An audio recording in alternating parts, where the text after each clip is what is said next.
Ramblin Bob here again. So this is a special day here. I finally got my the E3800LFP. I forgot what I ordered almost. The model numbers, guys, are hard to remember. So this is the newest power station. I think the newest, isn't it? I think, or one of the newest ones from, if I could have the stabbers here. Hello. From PECRON.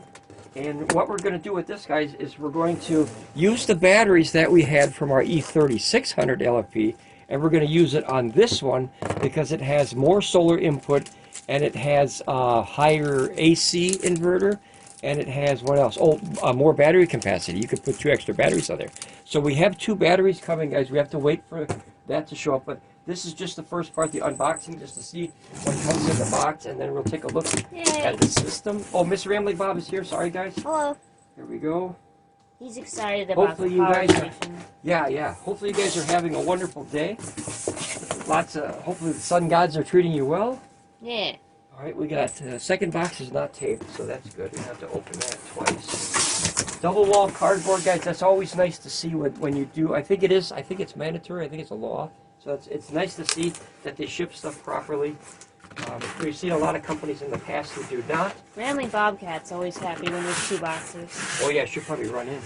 And that foam? Oh yeah. Well, this is really heavy. Oh, look at that. Oh, we got the thing. Oh yeah. I forgot. Guys, this comes with one of those dolly things. Down a little? I forgot we get this. Can you see it? Now you can. Yeah, I forgot that this comes with it. So this basically, you set the power station on this thing, and then you put the wheels in there. And nothing happens. Yeah, so I mean, that's pretty cool. That's pretty cool. It's cool that they have their own specialized dolly now. We used to buy, here, I'll set it over there.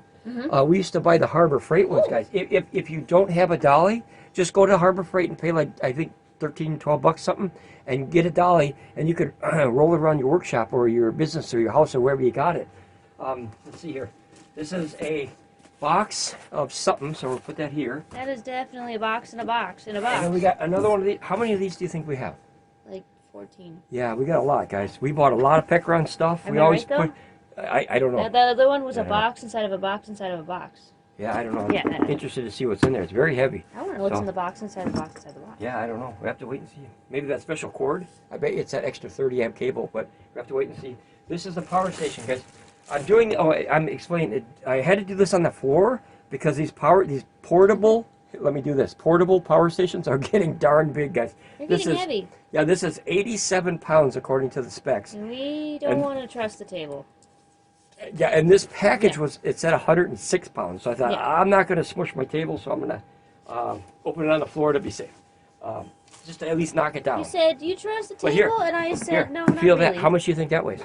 Oh, yeah, that's pretty heavy. Yeah. So, I mean, here, look. Right? That's a lot of weight. Okay. Right, honey? Yeah. If you want to take the box. Is there anything in the box? I'll check. I don't see anything. Okay.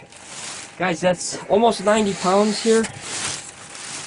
I got my exercise for the year, so I'm done. Well, look we got the little... At least you got it out of the way early, you know? We got the little stickers, and we got 2 sets, so I could put them on the E3600 if I want to.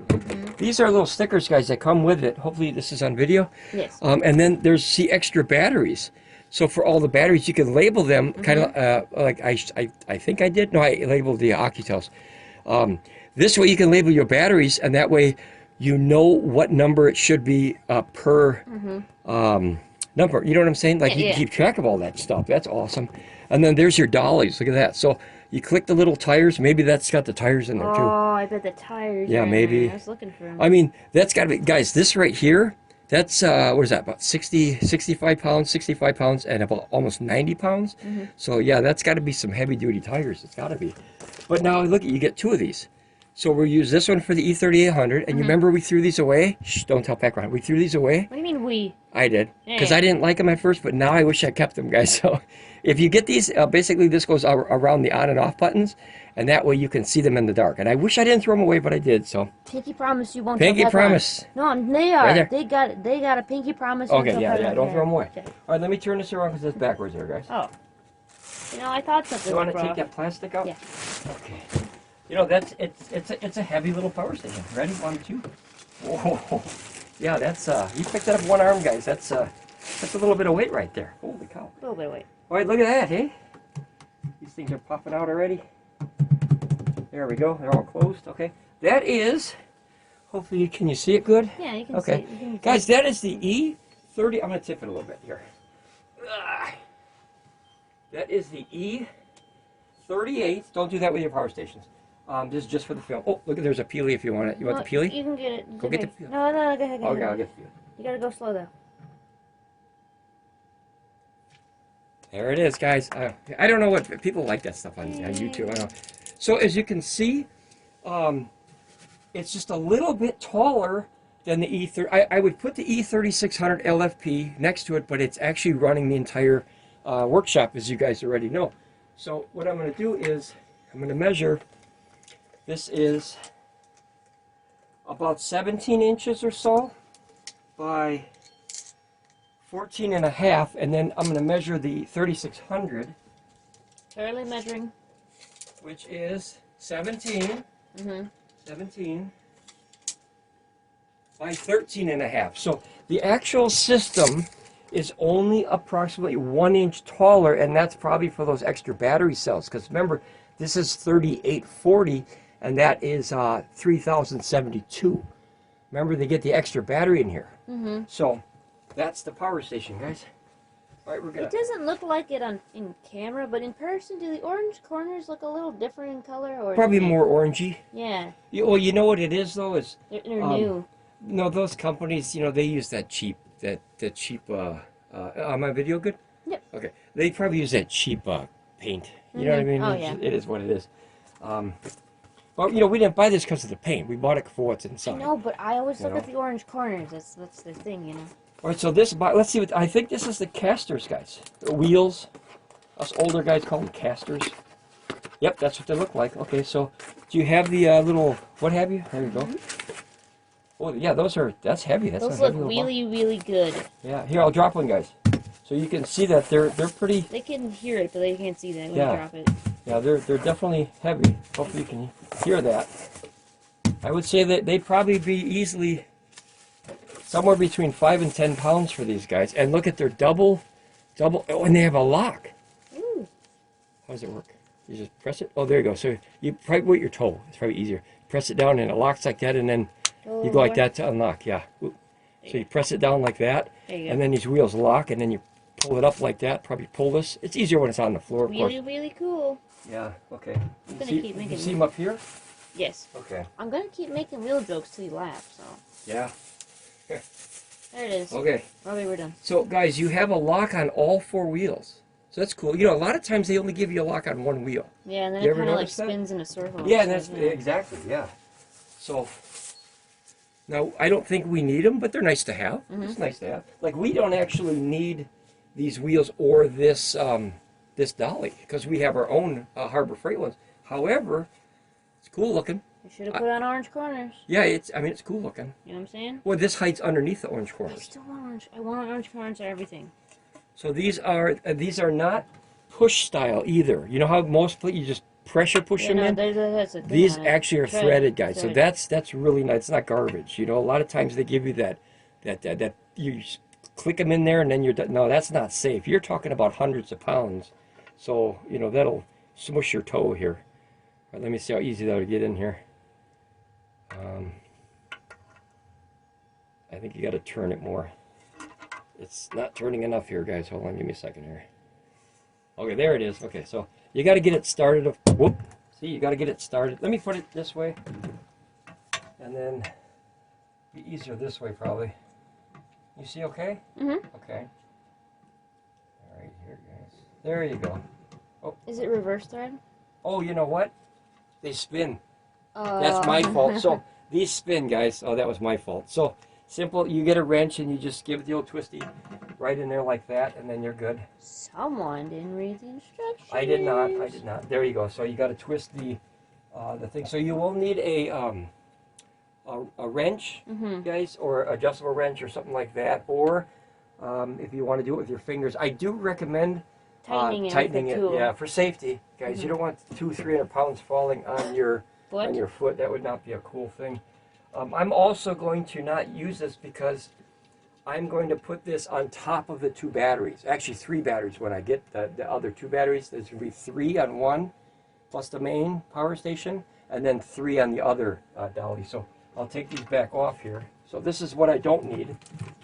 But it was very nice that it's included, though. I mean, they're upping their game again. You know, this is my idea. You know, I sent that to them years ago. I said you should get a dolly for them, and then I showed them the Harbor Freight one. So hopefully they're listening to their consumers. You know, we're customers, guys. We buy a lot of this stuff. So I don't need this, but very nice. It's powder coated and in plastic here.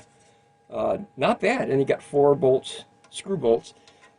You know, making sure that it doesn't, you know, goof around there. So not bad. The quality's getting better. PECRON, good job. Okay, and then you have this. This is probably your accessories here. And then I'll move this to the table, unless maybe I could do this on the floor where I can kind of go through the options. Remember, this is just the unboxing, guys. Oh, there, look at that. There's the 30 amp cable. Guys, this is free if you order it, so that's cool. That's like, what, $70 for this cable? We have 2 of these now. And here's the crazy thing, guys. We don't need either one of them. Because we don't have this Nana TT30, whatever it's called. We don't have that other than in the basement of this building, so we don't have one up here. So what a waste of a nice power cable, huh? I'll leave it brand new like that because we don't need it. This is their new line up here, guys. This is what the new batteries are going to look like then. These are the F5000 batteries. Or EP5, whatever they're going to be called. I want to frame that and put it up, and look, it's the family photo. Yeah, it looks like it. Who's this little guy? Why don't they advertise him more? It's like a logo guy or slogan. That's Ron from PECRON. And then, guys, you know what this is? That's not true. This is something I never read. So I'm going to give this to Miss Ramblin Bob. She reads those. All right, let the secret out. I always read them online, so she doesn't know. Okay, here we go. Sure. So, well, yeah, I remember I upload them. So here's what you get in the box here, guys. That's true. If you go on the channel right now, that's probably uploaded up there. 100%. Yeah, I uploaded already. Yeah. So you get a zippered top. That way you can utilize this for either these or something else. You can put your lunch in there if you want to. You have a PECRON lunch. So that's extra. I'll leave it up there. This is very important, guys. A lot of people take advantage of forgetting to use this. I don't know if that's the right way to phrase that, but when you get this screwdriver, do not throw it away. This is needed. It's a necessity to set the batteries before you hook them up to the system. If you hook up a battery and they all have the same number, this system will not understand you have separate batteries, hence it won't balance properly. This is a vital piece, guys. As garbagey as that is, that's probably a 10-cent screwdriver. You need it, okay? So don't throw it away. Then you have the normal 15 amp power cable charger. We use this on the E3600, but very rarely. A lot of times if we use it to power from another power station, you know, because we have a few, I guess. So we take the energy from that and we dump it into other ones if we needed or wanted to do that. Then you get, this is awesome. So this is the, I'll open them up here, guys. That one you don't have to open because, you know, I mean, it's a power cable. It's pretty much self-explanatory. But this one is, forget rid of that thing. This is a dual, so they did the same thing. Do you remember how you can go in the options? Oh, right there. Do you remember how you go in the options, guys, and you could put this in both and run one major? You know how you link the MPPT controllers together so you have one big one? And that would be, what is it? I think it's 30 volts, I think, something like that, up to 150. And, you know, like if you have one big array, you can make them one big MPPT. If you have two separate ones, you just use one of these. Remember, that's what we did before. We used one of these, and then you go from one array into, and then they give you another one, which is a single. So do not use this cable unless you know what you're doing. Learn about it because you could break your power station, guys, or badly misconfigure it, at least for your solar array. This is the single, so that goes in one of the XT60 ports, and then your array like that, or your solar panel, whatever you have it hooked to, and then notice that this one has the double. So what I did on my E3600LFP, rather than buying another one of these darn cables, this is $25 for this cable, right? Can you see it okay? Okay, 25 bucks for this little cable here. I think it's 25 or something like that. This one, I just pulled this down and I just used it like this. That way I have one array and kept them separate. You know what I'm saying? So that's but I don't like that it's open. I wish this came with a cap. So now that I have the E3600LFP and the E38, or we have both, we can use the two singles and properly hook it up correctly. So that's a big plus, guys, big plus. And then you have this. Now, guys, this would take literally, I don't know, I want to say 100 billion years, but obviously not. This is the charger from the cigarette lighter to the power station, and that's through this simple little port, which I'm glad they didn't take away. That's your backup port. 100 billion years. Yeah, like 100 billion years. I mean, so this is 100 and, up to 150 volts VOC. That's 100 up to 150 VOC right there. As you can see, guys, you get two XT60s. And then you have this little one, which is a barrel.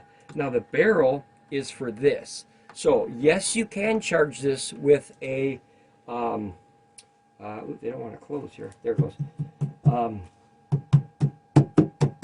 Now they're closed. Okay. I like these and I don't like these. You know what I'm saying? I can tell. So, yes, you could charge this with your car. Yes, you can from a simple outlet. But just here, let me show you the problem with it. It's a great backup plan, but here, watch this. You have 3,840. Can they see that? Do you think? I had donuts on there. Sorry.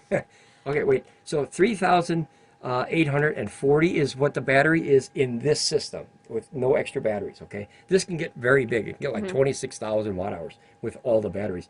So this much, and then you divide that. Let's say by 109 watts. That's usually the most I've seen come out of an outlet, depending on which one you have in a car. So that would take you, oh, that can't be right. Hold on. 3,840 divided by 109 equals. There you go. So it would take approximately 35 hours to charge this power station while driving your car. But it's not there for that. It's there as a accessory. So if you want to go drive, if you have to drive for at least a day and 11 hours straight, you're good to go. Yeah, that's a long, yeah, guys. So maybe don't do that. I love that it's there though, because what you can use that for is, like I said, either a backup plan, and just in what if these burn out, right? Then you have no backup plan. So this gives you a backup plan. Also, you can use the EP3000 batteries that PECRON discontinued with this model. That's what they told us. So we're going to be trying. We have the 4 EP3000s, and then we have 2 new EP3800s, which are the bigger ones coming. And we're going to put this system on the top here, and then we're going to have EP 3000, 3000, 3800, and on the second leg we're going to have 3000, 3000, 3800. So if you can kind of understand, that makes like an H kind of look. So that's pretty much the system. I'm going to turn it on real quick just to see if it'll fire up out of the box, guys. That's always a big thing. There you go. Well, I was nervous. It took a while. There you go. So you have the same screen. And then what I'll do is I'm gonna drop this down. If you apologize here, I'm gonna make the earth have an earthquake here for a second here, guys. Hold on. So I'm gonna drop this down, and then you're gonna push that up. Push the leg upwards. Yes. There we go. Okay, there. And then we can get down here. We can kind of see this a little bit better. Hopefully, it's close enough. I don't know if we can get actually close enough, guys. So this is the screen, and it looks the same. It was shipped at 67% power, which is good because you never want to ship these full, even though they're much safer than the lithium-ion ones. And then you got all these guys. We'll use those for whatever. And then this we don't need. So Ramblin Bobcat will find that stuff and have a field day. Let's just run over like I said, it's only the unboxing, guys. I'm not going to do any testing on this one. And it's out of the box. And it's out of the box, guys. It really is. So you have a ton of new features in there. So like I said, I'm going to put this, guys, don't do this with your power stations. Just be safe. I'm going to put something underneath it. A wheel might work? Oh. Here, I'll use this. I was going to say, otherwise a wheel might work. No, because it's not. There you go. Okay, so now we can move this forward and we can actually get a, there we go. Now we can see, guys. There we go. Okay, so we have, oh, you want to turn on the light? Oh, it's on. Is it on bright? Give me a second, guys. Hold on. There we go. Look at that. Boom. We got some. Does that look better? We turned the sun on. There we go. Okay, so now we can see what's going on here. And then that's the adapter with the wheels thing here, or the dolly. And then here's your papers. Okay, so as you can see, you have this is 12 to 30 volts, so that's your accessory input, I call it. That's your backup plan, so don't break that. Use that as your emergency. And then you have your XT60s. I think they're working. Maybe they're cold. They're probably cold. You know, it's just rubber. It's like plastic and rubber. XD60s, they're 32 volts up to 150 volts VOC. It would shrink if it was cold and expand if it gets hot, right? Yes. Oh, yeah, 100%. So maybe, yeah. Yeah. So as it warms up, maybe it's kind of letting go. Yeah. These are upgraded now. These are up to 1,500 watts per side, where the E3600 LFP maxed out at 1,200 per side. So they did put a beefier MPPT controllers in these guys. So that's good to see. Yeah, see how they don't close right away? There they are. I have a feeling it's cold still, guys. It was outside. And then over here, you still have your 12 volt at 30 amps. Where that comes in really good is for diesel heater owners. You can run that high amps and low voltage and run a diesel heater. So that's awesome. And some of the systems, they took that off now. And I'm not a fan of that. So I always like more options, because even if you don't need them, guys, you might one day. You know what I'm saying? So here's your cigarette port. Actually, I got to rephrase that. Remember, this is the Hovotech port? And he goes like this. I'm not going to do that. But that's the Hovotech port where he always puts his finger. He's got the glove on, safety. But don't do that, guys. Let Hovotech do it. He's professional. But this is your marine port, where it's 12 volts up to 10 amps, which is 120 watts. Respectfully, I usually get about 109 is usually where it maxes out, because you have conversion loss and everything, right? And then you have also your barrel. That's probably going to be a 5525, which is good for running DC loads like old CBs and ham radio, things like that. But we used to run them all like, yeah, see how it didn't stay closed? So they're cold probably. Now your USBs are here. You have a 100 watt out USB-C, and then you have an 18 watt. I wish this was 200 watts, because me and Mrs. Ramblin Bob would always fight over these ports of who gets the stronger port to charge their stuff. See, she gets the 100 watts. So, yeah. Well, we don't even struggle over it, because she gets it. Yeah. There you go. Happy wife, happy life, guys. Write it down. And then you have... That says Mrs. Ramblin Bob's port. That's what that says. Oh, is that what it says right there? Yeah. 100 watt Miss Ramblin Bob. Oh, yeah, it's in Braille. Yeah. Can't see it. Yeah. I'm glad you can read Braille. And then you have 18 watts. These are quick charge 3.0 USB A's. So you have 4 of those. I think that is literally too much, right? Would you like to see more C's on here? And maybe 2 A's? C. Yeah, I'd like to see 4 C's. Maybe PECRON, if you're listening, I know you are. 4 C's on your next model. You can even do 18 watt C's. It's just they're more universal now, because this is an older grandpa port, right? Even though I'm an older grandpa kind of guy, that's really not what I need. I need the C's. So that would be nice to see those upgraded to C ports, but not removing the A ports totally. Leave a couple on there. Or even like the same amount of C's to A's. Oh yeah, 3 and 3. But it'd be nice. Mrs. Ramblin Bobcat was here. Okay, so guys, here is your 30. Now this is that NEMA TT30 thing, which is that fancy big cable. Wherever that went, it's right here. That would obviously plug into the side here, because that's supposed to go in the grid. But that's what it looks like. It's that weird circle with the 2 flats. This is a 30 amp, and it's a true 30 amp output. So this can peak out at about 3,600 watts. We don't use that. However, if you could grab me that adapter real quick, I'll show them how we use right there in the machine. Okay. Oh. Okay, she's coming back here. Now, guys, we bought this on Amazon, and it has been awesome. So everyone on this channel knows that we only use 120. We don't use 240, and this doesn't have 240 unless you get that hub. But this port is a very big port, right? So we bought this bad boy here, and notice it's got that the circle and the 2 flats. What you do is you shove that in here like this, and that creates another. It sticks out about 3 inches, maybe 2.5, 3 inches, but it creates another 120 standard. I think it's like. Is it like a NEMA 14? There's a name for these ports. I always forget it. But it makes another one of these. And this port now can go all the way up to 20 amps, even though it doesn't have that cut. That means 20 amp output. That's an old thing, where if it's just 2 slits, it means it's 15 amps. And when there's a T cut, that means 20. That's so an electrician knows what he's working with without looking. But this will definitely go up high enough, because it's connected to that port, which is up to 30 amps. That's monstrous. So you could pull a lot of power out of this port, guys. But you still have your same 4 that the E3600 LFP has. And then you can buy this or not. What was this, like $7-8? I think so. It's cheap. I mean, it's cheap, guys. There's a reset here. And then basically what that does is if you have a problem, it'll pop here before it gets to the power station. That's a plus, right? That way if you're drawing a heavy load out of here, like a heater, and that's why exactly I got it, is I could put a space heater or something like that, one of those radiated space. You can show the size of it too while you're doing sideways like that. You know what I mean? This? Yeah. So this far, guys. So here, my finger is 3 inches. You know, an old construction worker remembers his body parts because we don't look for tape measures because we don't go up and down a ladder no more. So as you see right there, that's about 3 inches. So just a hair under 3 inches, 2 3/4 inches about is how that sticks out. But you got to buy that extra, and that was on Amazon. Okay, so this is the important part. Oh, wait, we got to show the side. If you want to work the camera here, I'm going to take this. This is heavy. This is definitely heavy. I thought the E3600 was heavy. Okay, so I'm going to raise this up a little bit. Okay. Can you see it? Yeah. Whew. I'll tell you what, guys. If you want to work out, just buy a couple of these. You don't need weights anymore. Okay, so notice that the two things that they changed, notice that there's screws here.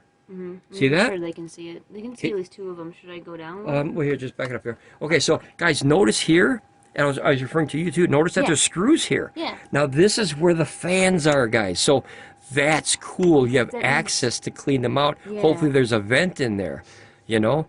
Hopefully this little piece comes out. I don't know. There's 4 screws, and I'll get into the teardown later. There is weird little slits right here, and I wonder if that's vents to kind of let the air out, because these are going to be your ports. What are those? Bam, these are your ports. So this is going to be your breaker and your communication port. This is a LAN port, or RJ45 style, where you put this to the other E38 so you can link them together and it communicates and they talk. And then here's your grounding. Now notice that there is no screw in here, so hopefully it's in the box somewhere. We don't need it, but it's probably here somewhere, guys. That screw is obviously very small. I don't know if they forgot to put it in. Hopefully it's in the box here, guys. Let me know if you got yours. And then here's your circuit breaker. This is essential, so if you have a problem, it'll pop here, and you don't have to go out and buy a fuse. That's the cool thing about circuit breakers. And then you can reset it here, and then you can continue or figure out what the problem was. So, and then this is obviously your charging port. So what you do is same as the E3600LFP. You plug this in, and this twists here, guys. So don't go yanking this out because you'll break it. See, there's a twist lock on there, and I like that a lot because once you put it in there, here, let me open this up here. Let me open this guy. Yeah, you can have all these. I don't want any of these things. As a sound guy, we have thousands of these. Every show you've ever done. Okay, so this is the cord here, so we don't need that one. And then this will go in, and do yourself a favor, guys. Look at it first. Don't just put in there and start spinning it, because you could, you know, bend stuff or break stuff. Look at where the pins are. See those 2 little communication pins in there? Can you see those? There's 2 little pins in there. Hopefully they can see them, guys. Right there. See the little pins right there on the bottom? Oh, yeah. And then you have your 3 ports. So basically, you put that direction, and then you click it, and you can see that thing clicked. And then to get that out, don't go yanking that because you'll break it, guys. Is you take this and you spin this. You see me spinning it? You spin it, and you pop it out like that. Oh. So don't go yanking that out without twisting this. The batteries are the same, except they have that button. Remember the button? And then you push it, and then you pop it out. So don't go ripping those out. You'll break your power station or your cables, guys.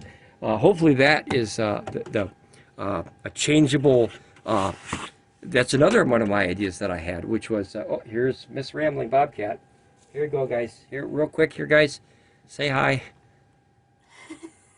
Okay, she's not much of a talker here, guys, but she's very curious. Hopefully you could take out these 4 screws and get to a either a felt or something like that. Like, what would you call it? Like, I call it a dryer sheet, guys, because I put a dryer sheet there, and that kept the dust from going in there. Don't use this in a metal workshop, guys. And keeps away dust and debris. Yep, yeah, all that. Okay. I was gonna say, that is like, heavy. Yeah, I was gonna say, box. like, if you're camping and using it, it helps keep away pests too. So. Yep. So that's good. Now this is the other side here, guys. Now notice that there's the 2 fans are very clear. Hopefully they beefed them up. A lot of people were having some issues on the first generation, like the E2000, where the fans were kind of, I want to say cheapy, but they were cheapy, and they would make kind of like weird noises. Ours did that like on the first model, and then after that it was fine. Oh, Mr. Ramblin Bobcat found the boxes. And then these are your ports here now, guys. So, poop, little pops. And then remember, this is designed to go from 3 batteries on each side. So you want to put, this is host on your app, and you're going to put batteries 0, 1, and 2 in order on this side, port number 1, and then 3, 4, and 5 in that order on this port. So make sure you do that correctly, guys. That's the 2 things that people forget to do. I don't know why. It could be a guy thing. We don't like to read instructions, I understand. But set your batteries to what you need before you hook them up. That is essential. That's not a joke. Set them up good and then hook them up to your system. Let it balance before you try to change anything or charge it or use it. Just let it sit for an hour or 2. Let that voltage kind of just, you know, because no 2 batteries are ever the same voltage ever, like ever. That's why they have a BMS in there to balance it for you. So let the system sit all by itself, just hooked up and on. You can turn it on and use the like a DC inverter, or it could possibly, you know, just balance the voltage by itself by sitting. You know what I'm saying? Because they're once they're all parallel together, they kind of just, you know, voltage flows like water. So that's pretty much the entire power station here. So let's see here. I think nothing on the back except the serial number, of course, and then the logo. But you can see it's a little bit taller by about, I want to say about this much. You say about that much? Yeah, about so that about much. an inch. You can actually see this is like almost a separate kind of area here. So it's probably molded all together. Yeah, it's probably one big piece. But yeah, that's, guys, that's heavy. That's 87 pounds. I can pick it up one hand. I'm still surprised I can do that. But yeah, I'm looking forward to hooking this bad boy up. Oh, you guys, wait, hold on. Most important part. This is literally the most important part of why we wanted to upgrade this system. So if you look very closely here, let me see if I can get this more bright. There we go. In the mini, I said mini. In the menu, you actually have new options here, guys. Oh, man, it made that beeping sound. So we're going to turn that off. You hear us both go, oh. Yeah, see? Yeah, we're going to turn that off. But the touchscreen is the absolute best option for me for power stations because I don't like to use apps unless they're 100% Bluetooth, and hopefully PECRON will move that way. But now notice that you have more settings than what was over there.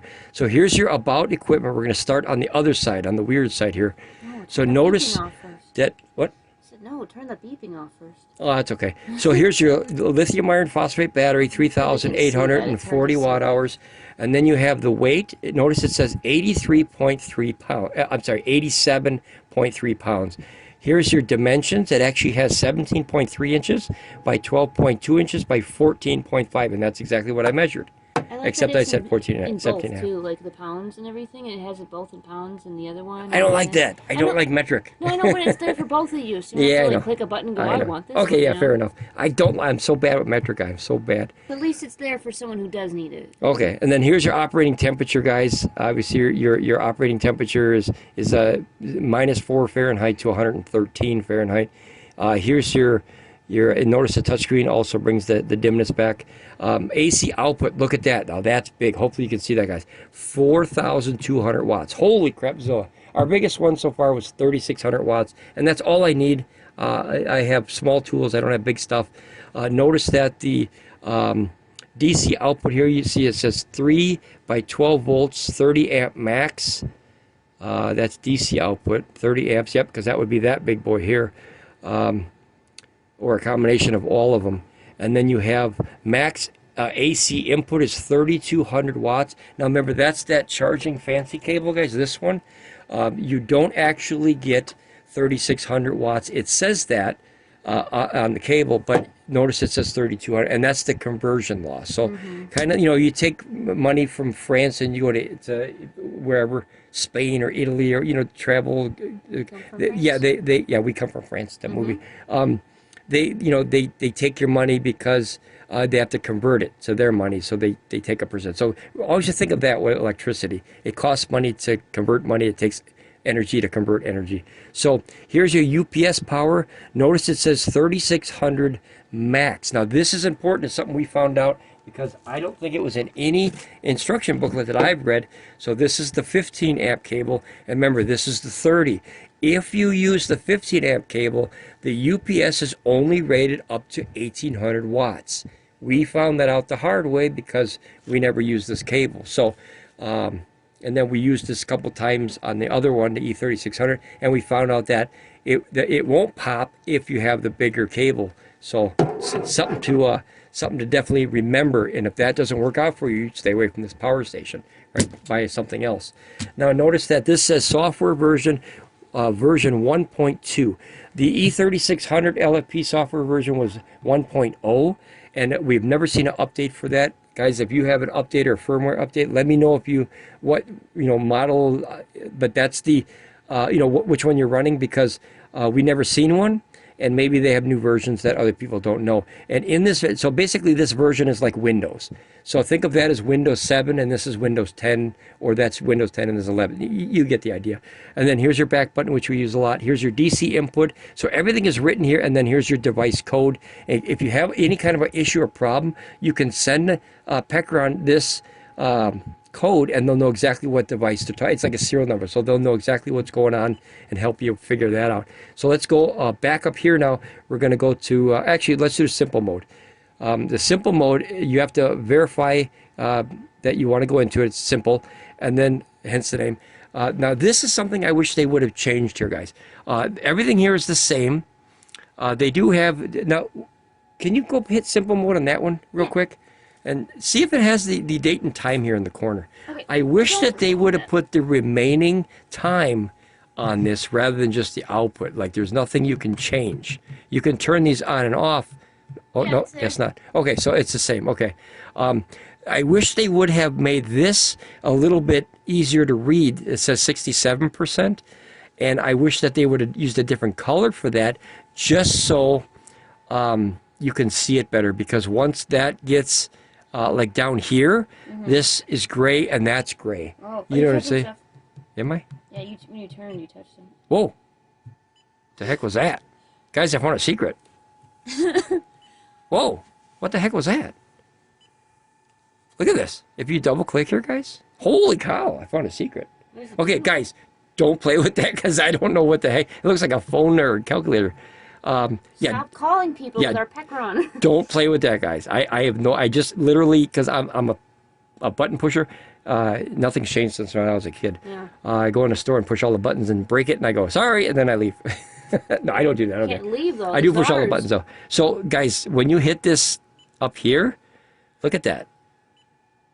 So, yeah, so don't touch that. I have no idea what that was. I got to read it. I didn't read about that in the instruction book, so that's got to be... I found a secret again. I seem to find the most secrets in this PECRON stuff. You can hide a PECRON, but I'm going to find it.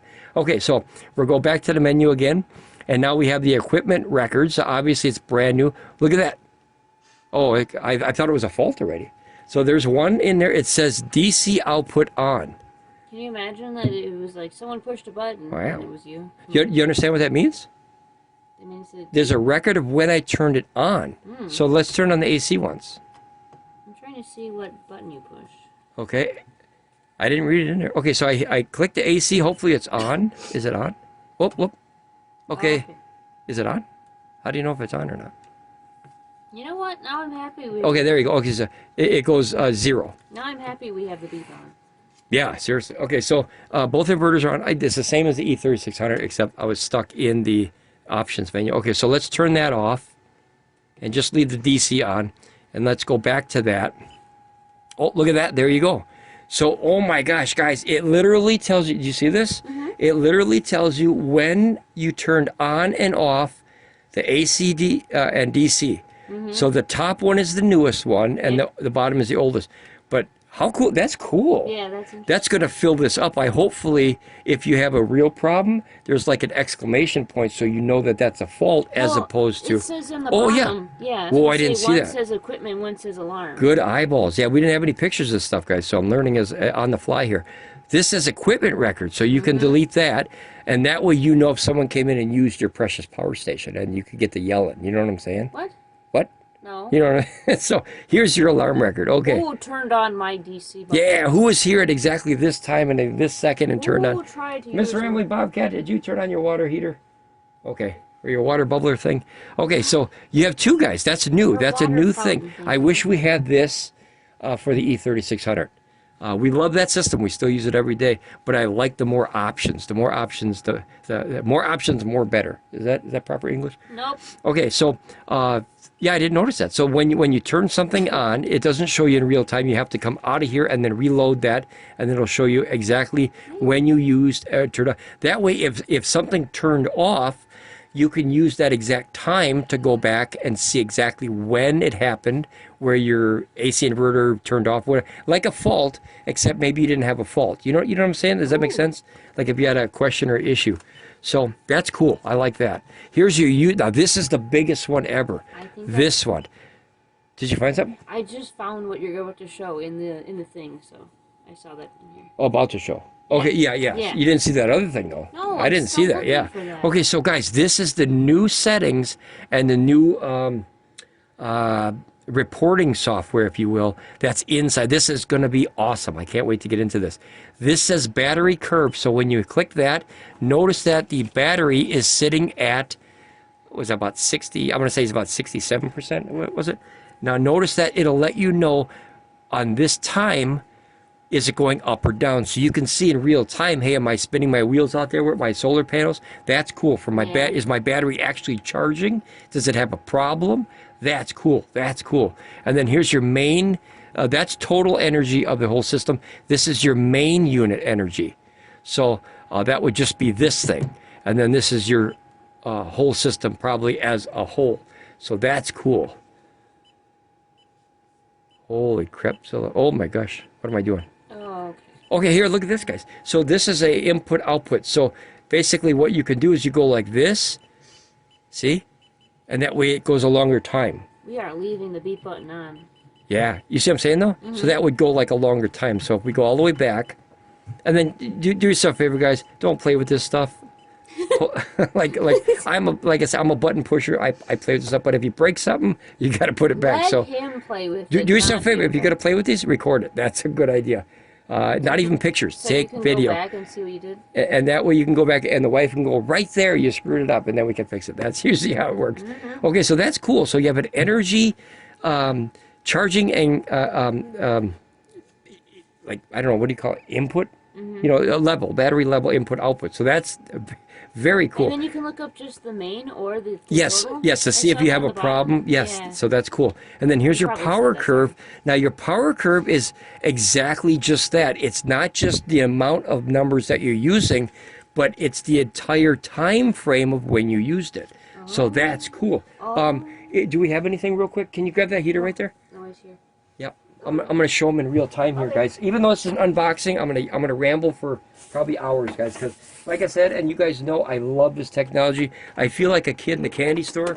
So what we're going to do is we're gonna plug this into, and I'll show you how I use that adapter. I'll have Miss Ramblin Bob turn that on. Okay. We're just use it for a few minutes here.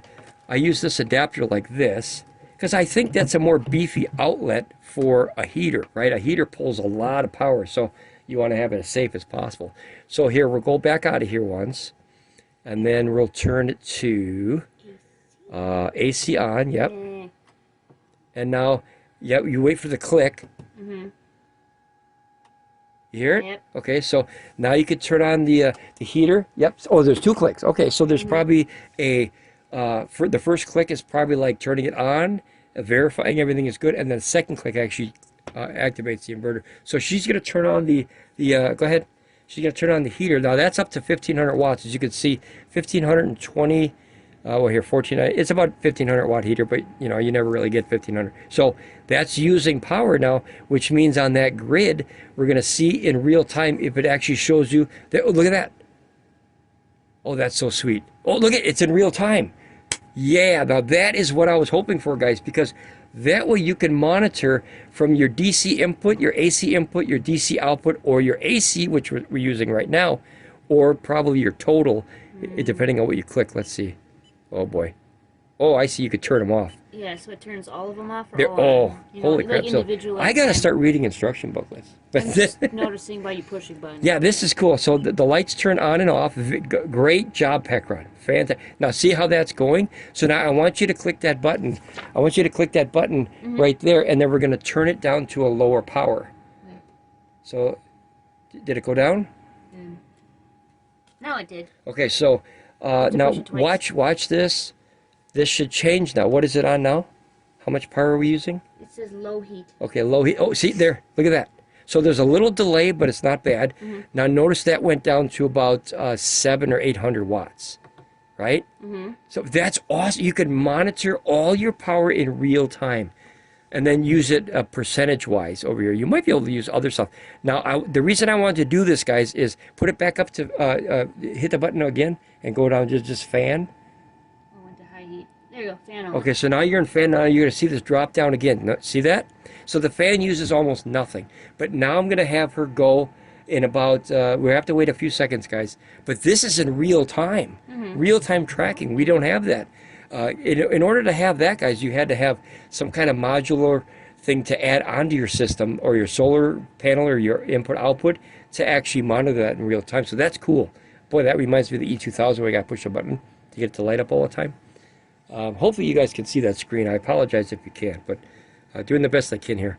Now notice that it went off the screen. Now go back to the high setting, and I'm going to open this door. Miss Ramblin Bobcat's going to yell at me. Sorry, because it is getting really hot in here. That's a good heater. Okay. Now notice that is going back up here, and then we'll give it a second. There you go. See, so it went back all the way up to. I think it says I don't. Boy, it's hard to read. Okay, guys, it went back up. So this is what I was going to show you. Is this? See that? So when you like zoom in, zoom out kind of thing. Yeah, you can see that over a longer period of time. Notice that you can really shrink it and see like a whole day or a month. Who knows how far that goes? But this is this, and you could probably it'll probably leave it there possibly. And then notice that red was when you turned it on. So it lets you know that the inverter, at least it was on there. Oh, there was a red. Okay, but it disappeared. So notice it was flatlined here, and then all of a sudden it's alive, like Frankenstein. So that's cool. Guys, this is a monster upgrade for any power station. I don't care who makes it. This is a powerful thing. So now that we know that works, I'll unplug this if you want to turn that off. And then you can do the same here, guys. You can either have spaghetti wires like this, right, with a whole bunch of 4 different things, right, all these things at once. Or you can obviously turn on one at a time and watch it. Now, what's really powerful with that is what if I just turned on my DC input? How would that benefit us with solar powers? You would see how much is coming in, right? In real time, are the solar panels working or not? Monitor what's coming in. So you make sure they're working correctly. Yes. Now you can see that on the E3600 in real time, but it doesn't log it, and that's the difference. And then you can compare what you've had over the past few days too, right? Oh man, you're learning. So that's the big thing is you could actually go back and say, well, between 1 o'clock and 2 o'clock, the darn neighbor's trees branch is over my panels, and you can see it in real time. That is a huge upgrade as far as technology for this stuff. Upgrade. Like movie Idiocracy, guys. Upgrade. So very cool to have that. And notice it stays in there. I don't know if there's a reset button or it just stays. It's there. Yeah, there's probably, guys, there's buttons everywhere. Do yourself a favor. You're doing the thing again. Don't go clicking buttons like I do. Don't do what I do. Just watch him do it. Learn from my mistakes. There you go. But see how it's still moving? That is awesome. And I'll turn off the, let's see. How do you go back? See, I got to learn too here, guys. Okay, so that was... How long it lasts. Can I... Yeah, go ahead. Yeah. Curve data is not retained after power off and will be cleared upon device shutdown. Okay, so guys, real simple. We'll go step by step. Once you turn off the system and erase, so there's no memory, there's no USB drive or anything. I don't think it logs it in the app, possibly. We have to check that. But if you turn this off and you want to retain that information, you have to take a picture of it or video with your phone so you have the information, because it's once you turn it back on, it's going to reset. That is a positive and a negative at the same time. Okay, go ahead. And recording duration is limited to the last 48 hours. Okay, so you got 2 days, and that's plenty. Holy crap. So what you can do is you can go from yesterday and compare that with today, sorry, and that way you can see if yesterday was better with the clock. You know what I'm saying? For your solar power input is essential to getting it obviously in the battery, so you need that. So that's the battery curve, and then that is the power curve. And then you have what's called charging usage statistics. Now this one, look at that. Day, month, or year. Man, this is a monster upgrade. So what this does is it shows you DC in or AC in, right? Of either today, the whole month, as you can see the numbers went crazy, or the whole year, which shows you the month. That's cool because you can literally track up to probably a year, your entire year's net worth or gross worth of all your energy in and out. Oh no, this is just in, sorry. But that is awesome for all the way up to a year. Fantastic. Guys, PECRON, good job. I can't say that enough. So that's the charging usage statistics. And I can't wait. And see, our solar's full already. We're bringing in 2,000 watts almost. They're both full. Yeah, so I can't wait to hook this up and then give it a go. And then here's your output usage statistics. So the third one is for charging, and the fourth one is for how you use. Now notice that we use this power right here. See, it went down, and we use that many amps or whatever that is. Is it watts? Oh, watt hours. So it actually logs. Wow. Oh, here, look at that. Daily, what does that say? Daily total 60 watt. That's fantastic. Man, I'm getting excited. I'm losing my voice. And you could do that by the day, the month, or the year. It says it can be in kilowatt hours too. You could probably change it somehow. Oh, there you go. Yeah. So I pushed a random button, guys, and you could either do watt hours or kilowatt hours, probably. Let's see. Oh, you're going off the time. Oh, that's the time. Okay. Somewhere. All right, guys, I don't know how to do that. I'm gonna back out because I don't know what I'm maybe doing. Since you haven't used it a lot, it's not up to that. But once you use more, Well, yeah, it's got to be in there somewhere. Maybe this one. Watt I hours. see it right there. Watt hours. Maybe you hold it down. I don't know. Guys, I don't know how to do it yet, okay? This is just the unboxing. So here, we use 60 watt hours. So that little heater used 60 watt hours in that short period. That is, that's a lot of power when you have a 200 watt power station. So heaters are not good for that. So here's your day, month, and year. That is fantastic. And then your DC is green, and your AC is orange. So very cool. And then, oh, here. Now it's up there. So whatever I did, it says total 4 kilowatt hours.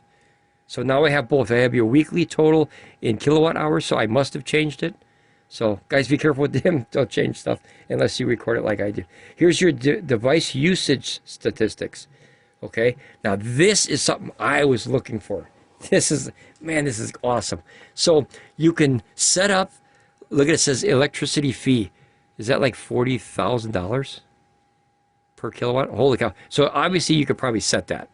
That's what that is, I bet. So ours right now is approximately 18.3, I think? I don't know. 18.6, 19. I want to say 18.3, I think. Let's see what that does. Oh, there you go. $18.30. So what I'm going to do, guys, is I'm going to put 0 because I have no idea what I'm doing yet. But this breaks down the ratio of charging per solar to AC. And then it shows you how much money in AC that you had spent. So that's how you save your money. And then it says last full charge time is 1,674 hours. I don't know if that's for something. It's whatever they shipped it because we didn't charge or discharge anything other than a very small discharge. It says please ensure a full charge cycle every month, 714 hours to maintain battery lifespan. That's very important. So I learned this from DIY with Will. What you want to do is you want to fill up your system. And guys, don't make the mistake charging it to 100% and just unplugging it. Bad idea. Make sure that you leave it plugged in until it's completely balanced. That is huge. That's huge.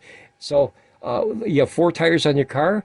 And here's the thing. Do you trust the inflator, or do you double check it? So when you balance it, it's double checking and filling those missed spots. So you have 4 tires on your car that are the exact pressure or as close as possible. Twice, cut once. Measure 100 times and cut once. Oh, yes, that is an old thing. So very cool. I can't wait to get into this because I used to do this myself, guys, and I had to guess a lot of times. I would write it down and notice, you know, how much power did I bring in. This will let you know what's the peak electricity brought in for solar. So you can, all these records, huge upgrade. This is a monster upgrade, guys. Huge. I can't speak highly enough of that. So that's these 3 and these 2. Now you have automation. Now this is if you want to set up something. And I saw something in the instruction manual that really piqued my interest. We have the AFERY P210 and we have the ACOUCOU P2001. We have 2 of those. So altogether we have 3 power stations that when this system or the power station gets down to 10%, it makes an audible beep. That is awesome because, hey, who doesn't want to, know, hey, your battery's about to, die, and then you can come and, rectify the problem and fix it. That's cool. So if you hit plus, you could probably add an animation automation that what you want to do. So here's your condition and your task. So let's see. So holy cow, look at this battery level, AC output power, DC output power, AC input power. I'm getting tongue-tied. Holy rambling. DC input power, your time, UPS status, AC output status, and DC output status. Now I'm going to do one right away, and I want this. See how this can go down? Wait, battery level. What is that? Equal or less to. Oh, I see. Oh, good call. Wow, okay. So you want it to... That means you could... Oh, and look at that. It's the other one didn't do that. You had to keep pushing a button. That means you could have it set to 100% too, right? It'll beep when you're at 100? Yeah. True. You could have one, and it'll let you know when your solar's full. That way, if you have extra power, you're not wasting it. You could hurry up and dump that into something else. Good call. So here, battery level 10%. So when that battery gets down... And look at it, stays on. And then you could have it less than 10, more than 10. Yeah. Now I think you could have, here's condition or task. So when battery level is 10%, this is what it would do. And you can have either AC off, you could have AC on, you could have DC off, DC on, AC charging speed, so you could bring it up or down or whatever you want to do. Or this one, this is what I wanted. And that's what I saw in the instruction book from the page. And now notice that automation, I think that's how you say it, it says when the battery level of this system gets down to 10%, it's going to beep. Now that's cool, right? That's really cool because I always want to know, hey, before we leave for the night or shut down everything, do we have enough power? Yeah. And if we know it's less than 10%, it's not going to last, so we can fix that problem right away. And you can add more. I don't know how many you can add, but that's cool. That's really cool. Or, like she said, Miss Ramblin Bob using her brain in a good way. That's awesome. Your battery level to 100%, and it'll let you know when your battery is fully charged. Or set it to whatever you want. I mean, look at all this is endless. You could have any combination you want in there. You could have it to a certain time? Yes. Yeah. So you could turn on, guys, you could turn on the DC at a certain time, and that way if you're away at work, it'll turn on the air conditioner or the heater or something. Heater's not a good idea, guys. But you know what I'm saying? Light bulbs or something. And then... turn on the TV. Yeah, I wonder how many, we're going to keep that one. And then I like that it changes color because it lets you know that it's set. It's ready to go. And you could do this. And then look at how quick you can change it. Right? Look at the charging speed. Oh. Right? Change it. Oh, that's cool, man. So I have battery level 10%. Oh, I see I changed it. Here I go pushing buttons, guys. So when this system gets to 10%, it's going to beep. That's the same thing as the ACOUCOU. And I think... PECRON did that because they watched the videos and I explained to them I like that on those power stations. But those 2 power stations are old now, so that's awesome. Can you see if you can scroll down at all, maybe? Oh, nope. Okay, so it looks like there's only 2. There might be more. Let's set this to, and I know I'm going to forget and it's going to scare the crap out of me one day. I know it's going to. And then 100%, and then we'll do a beep. So now we know that when the battery is at 100%, it'll beep. And when it gets down to 10%, it'll beep. And then it's gonna. That is cool. I have to play drums. That is cool. I'm gonna wait for the day you go. Do you hear what's beeping? Yeah, what's beeping, guys? We have like almost I don't know, like 40 power stations now. When we hear a beep, believe me, you have my undivided attention, because who knows what the heck's going on? It could start a fire, or who knows. He's like, what the beep? All right, so we're gonna now notice that I don't see any more. Just don't touch the up right. button. The which one? The one all the way in the top left. This one? Yeah, don't touch that. Oh, that's okay. So that's a reset here, guys. But here, watch. Simple, right? This is why we do the unboxing. Here you go. It's you want battery level? Yeah, seriously. Can you? Is it touchscreen this way? No. Okay. So you got to wait. It's like a gas price, but going the opposite way. So we'll get that down to 10%. Make it set it to 20%. You know, but 10% is a warning. So there you go. There you go. There you go. Guys, you're gonna get super fast at doing this. Seriously, like when I first got the E3600, I was kind of overwhelmed with the options. I can fly through that, and I know you can too. So there you go. 100% beep, 10% beep. That's what I want. Don't hit the reset button. That's it. Push a check mark. So it's check mark. Oh, you can add. Oh, yeah. There you go. Okay, so if battery level 10%, battery level 100% beep. So you could so it's combinations. Mm-hmm. Whoa! So you could have two settings in that one. There's a question mark. Two in that one. What does it say? Hit that question mark. Oh, oh boy! snap. Tiny words, guys. Tiny words, guys. I'm not going to read them. Okay, the automated command execution cycle is set to 1 minute, during which the device status is scanned to check if it meets the requirements for the preset conditions. If the conditions are satisfied, the corresponding command is executed. Automated commands cannot be executed when the device is powered off. So remember that. You have this doesn't have a on standby. Mm-hmm. You have to either leave one of the inverters on. Now that's a drawback. That is a drawback. To ensure stability of the equipment, a maximum of 4 automated commands can be set. So 4 automated commands. Does it mean powered off, like it's completely turned off? Or completely turned off. It's just shut down. Yes, because if you remember the E1000, that makes sense. The E1000 has a power button. Yeah. And 2 power buttons for the inverters. Oh. It's separate. Mm-hmm. This does not have that, guys. I think the F5000 is going to have that. It says if an automated command conflicts with a setting icon, the setting a setting item. Boy, that's tiny words, guys. The setting item will be overridden. Do not set duplicate automated commands, obviously, for obvious reasons.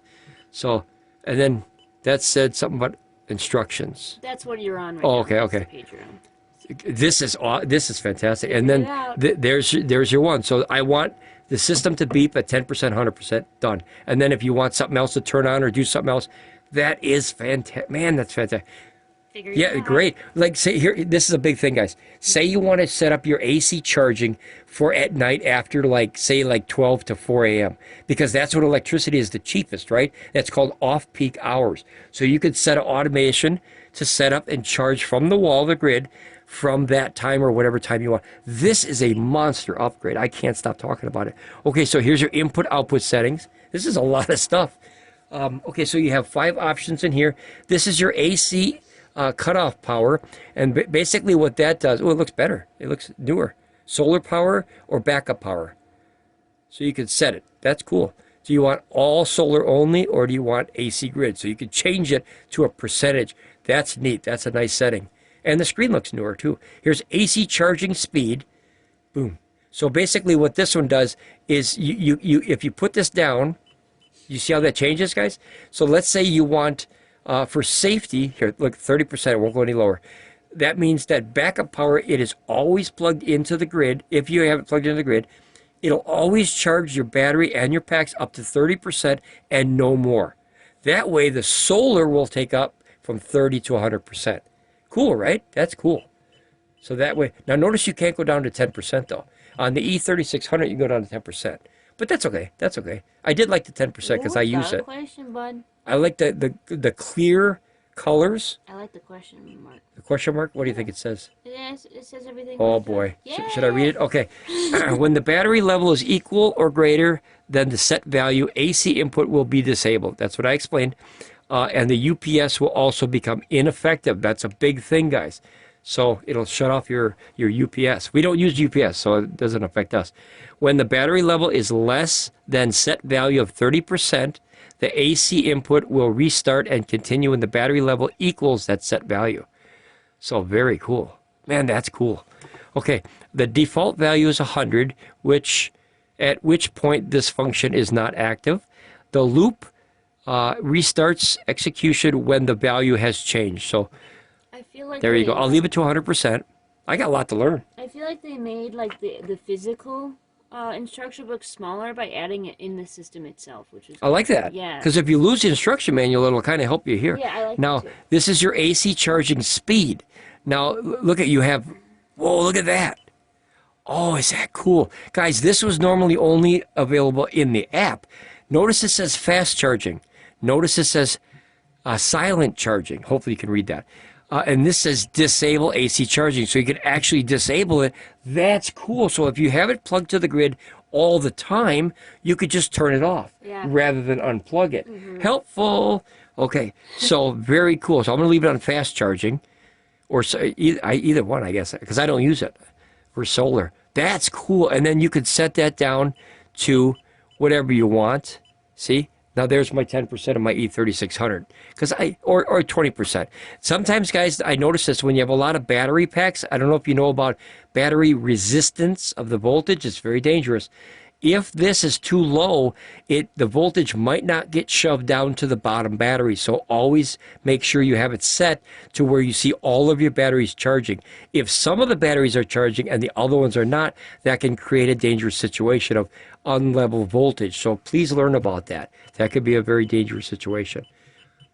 There you go. And then fast charging. So this is so awesome. Guys, this is, oh, it's like you got a brand new phone. Like this, you guys are going to love the app. Seriously, no jokes.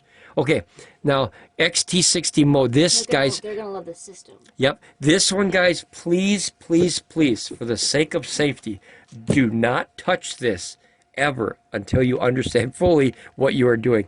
This is a very dangerous situation here. This can either independent these two, okay, two separate arrays, or if you click that, notice without, the other one used to confirm, you said, you really want to do this. Notice there's no confirmation. It just did it. That will put both of these together for one array, which are these cables. You know what I'm saying? So this one with the double XT60, notice it didn't even say, are you sure? The E36, I think that should be in there. The E3600 said, are you sure you want to do this? And you have to confirm it because you could break stuff, so be careful. Leave it on independent. Notice it says 32 to 150 volt DC. That's up to 20 amps max per side. And then when you go like that, notice it says 32 to 150 volts DC, 40 amp max. So be careful what you're doing. You're going to break your system, and I don't think it's covered by a warranty, so be careful. Use independent when you learn how to parallel, then go up a level in school, if you will, and then use that. Yep, you had a question? No, I just saw that there was a handy-dandy question mark. Oh, question mark. That's a lot of reading, guys. Look at this. Sorry. Okay, I'm not going to read that. I'm going to explain it. It's basically what he just said. Exactly what I just said. Use these independently for two separate arrays. That's two completely separate power solar panels, and then that, if you have them, as you see, linked together in parallel, so you could bring in very high amps. 40 amps is dangerous, and it will absolutely burn through or start on fire cheap cable. Like if you have like 12 or even possibly 10, it's not rated, I don't think, for that many amps. So just be careful, guys. Watch out for that setting. Very dangerous. We never touch that on our E3600LFP. Now, this is your AC output voltage and frequency. Once again, do not change this. This is a frequency setting down to 50 hertz to 60, and this can go all the way down to 100 volts. Do not change these, guys. I just did it just to show you, but don't change it. We use 120 volts at 60 hertz in the United States, nothing else. So you could use 110, but I don't recommend it. It is nice that you could use 110. You would get a better battery capacity, but I don't recommend it. Because if the higher you have to put the voltage from 48 to 120, costs a little extra power. But guys, leave it on 120. Runs much safer and better. So don't use 3 and 4. Now here's your discharge and charge restrictions. That is cool because you can limit what your charge limit is, which is 100%. So say you want to say, I want to maintain my battery and not charge that 10% on top, so you don't have that pressure buildup, right? Think of soda. Soda is an excellent representation of voltage. When you fill up a soda, what happens at the top of a soda? Bubbles, yes. So that's what happens inside a battery, is that pressure builds and it has nowhere to go. So that'll keep the pressure of your battery cells safer. I'm going to keep it to 100. Everything stock for now. I remember seeing like a thing on my phone that it says like to keep the battery healthy, there's like a setting to only charge to like 80%. Yep. 20 to 80% is the normality, 20 to 80%. However, some people said you could use 10 to 90%. But now think of it this way.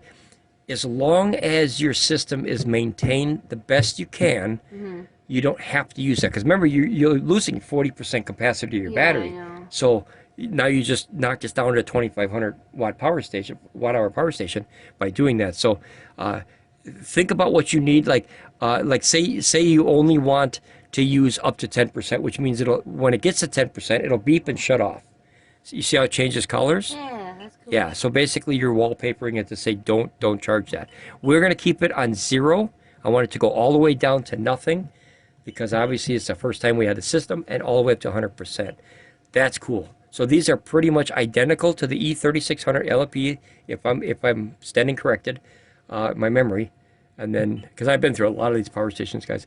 And then this is a huge button now. This system settings, there's a lot in there. Look at 2 pages. I'll go through them real quick. It's simple. Automatic dimming during operation, and goodbye, right? I don't like that, guys. I like it to stay on, and either on or off. But I'll leave it on there just for demonstration purposes. Eco mode, if you want to use the economy mode of the system where it turns off and does that, you can just hit that button and then set that up, or it automatically sets it up for you. Screen touch, if you hit this button, you have a major problem. You turn off your screen. It'll say, I'll do it. So it'll actually say, are you sure? And then if you want it, just hold the DC and AC key for 3 seconds to release it. So now, notice this? Nothing. See the lock? You can't change anything, and that's if you got kids, because kids are, which I am a huge kid, button pushers, guys.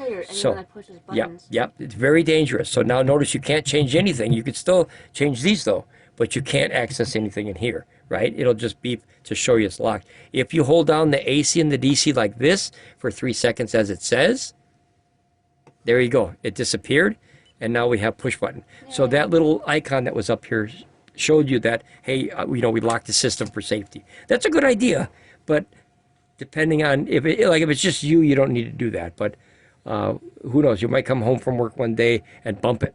Who knows, right? So you can lock the screen. Okay, let's go back to that. Now you have the Wi-Fi reset. Guys, we don't use the app for PECRON. I don't like it. I don't think it's a finished product. I would hope they upgrade it, and I've said this many, many times on many, many videos.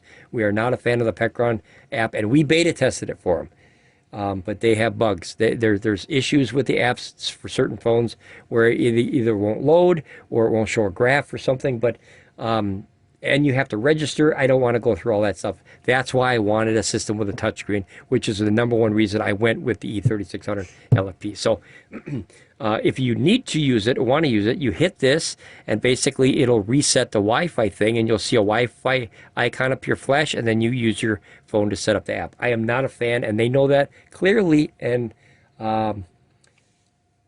multiple times I've complained about the app. Screen brightness is just what it says. You can knock it down. So let's go. I always put it like I always put it about there, and that way when it doesn't dim, you don't have that super crazy bright, I can't see it. But if you're outside, right, and the sun's shining, you have to put it all the way up so you can see it. So I set mine 50% right in the middle. That seems to work inside outside unless it's super bright. So now notice I went through the whole page, how fast it is. A lot of options, but very simple, very fast. Page 2 of this is the buzzer. Yes. Now the buzzer, maybe they have it in there already at 10%. We have to wait and see. It says buzzer. I think the buzzer's when you push the screen. Oh, maybe. Let's check. Oh, that's not even a buzzer. called it. Yeah, that's not cool. Okay. Because I didn't see that button. It's supposed to call, you call it a beep. It's not a buzzer. Oh, wait, a beeper is better? Yeah, look at set in Celsius too. Okay, so the buzzer Put it back on, though. should have been screen beep or something like that. Put it back on. Until I trust you enough to Yep. See? See? So where it says the buzzer is actually the beeping of the screen. They should call that the screen beep or something like that. Or what is it called? The screen Yeah, screen beeper. Touch screen beep. Yeah, okay. Here's your time settings. We're going to set the time. It's probably set already. Very simple. So it's 3/3, March 3rd of 2026, yes? No, it's March 2nd. Oh, snap. Oh, boy, now I did it. That's the day? No, there's... yeah, they do it weird over there. You remember that. You know, you have to do the second one. Hold on. Just let me make my mistake. Okay. This has to You go... have to go all the way to 2. There. Okay, Yeah, so there you go. remember, in this is day, month, and year. Yeah, I so know. it's reversed across the pond, and that always screws me up because I'm late for work on those days. So, or I even show up at all. So here's your But time. the wrong day again. It's the 2nd. Oh my gosh, guys, it's touchscreen. I don't know if you know that. This is why we left the beep on. What do I do? 02, right? Yeah, 02. Okay, there you go. 3/2/27. Okay, good. That's what I said. Okay, and then it's you click that, right? The time's wrong, but yeah. Okay, let's do the time. 1. It only goes upwards, but that's okay. There's not too many numbers. 147. 147. There you go. There you go. And then you hit this to confirm it. That locks it in, and then you go back. Simple, easy, right? Now the next one is temperature unit, guys. I'm not across the pond. I always complain about it because I have no knowledge of it. I always put. Oh, here, it's done already. So it's not an actual button like the other ones are. This is why we need the buzzer back on. Yeah. You would know So your well, it temperature. would probably click anyway. It just wouldn't do anything. So this is a temperature unit, and notice that when you click over here, it does nothing. You have to click on the little picture. It goes from Celsius to Fahrenheit. Simple, easy. Language. I'm going to leave it in English because it's helpful. And then here's restore factory settings, and that's if you want to put all of that baloney that I just changed, set up all this. If you want to go back to how PECRON sent it to you, you just hit that and you click. Hopefully there's going to be an, yep, see it, reset. So there's a confirmation, which that definitely should, and I'm going to let PECRON know, that confirmation should 100% be there for paralleling these, because I think that's dangerous. I really do. I like the factory you set it, because when you change something that you don't know what you've changed, you just go, okay, we're restarting, and we start Yeah, from the beginning. yeah. So now let's look at, guys, I'm literally lost here. Records. There's so many things here. Look at this. Oh, See? yeah, about that. Okay, wait. So it says screen locked. See that? Oh, yeah. So it tells you if someone's playing with your equipment. It'll let you know. It'll rat them out. Great. Now I can't push buttons on my And own then, time. yep, and then this says AC output on. So you can clear those. Now that is a log that never stops. Everything that you do, everything you change, gets logged. So There is a limit, though. I think it's 1,000. Yeah, I Wait, think no, it's like I don't get to read 1,000. it. Guys, if you have to go through 1,000, The logging your eyeballs would be capacity is gone. limited to 1,000 entries. Older entries will be overwritten when Overwritten, the file yeah. is reached. So, Limit guys, same as a security camera. You know, you only have so much hard drive. So as you fill it, it'll obviously redo the oldest one and go forward. So here's your alarm record. Now, notice we don't have any alarms. Of course, we didn't use it. Well, we kind of did, but we didn't really use it. Equipment logs do you have? Nothing. I deleted them. Oh, I didn't. Yeah, there was see like 2. that. There was like 2. I was going to say you only have... But there you go. And then the screen, very self-explanatory, guys. Really simple. This is the input for AC and solar. This is the output for AC and DC. This is your time. This time will represent either, which is, what's the best way to say? Whichever is greater. If your input is greater, it'll have that time. And if your output is greater, it'll go to that time. So the inverter time will switch to whatever's greater number or value. And then here you go. The last button I didn't show you. This is your Fahrenheit, your voltage, battery pack, and your percentage. And then this is your switch. Now this, notice, look at that. Is that exciting? That is 7 batteries total. Yes. Well, we don't have them hooked up yet. We're going to hook them up in a minute, and then we're going to continue this video. This is going to be the longest unboxing in the history of unboxing. And we're going to get an award for it, probably from YouTube.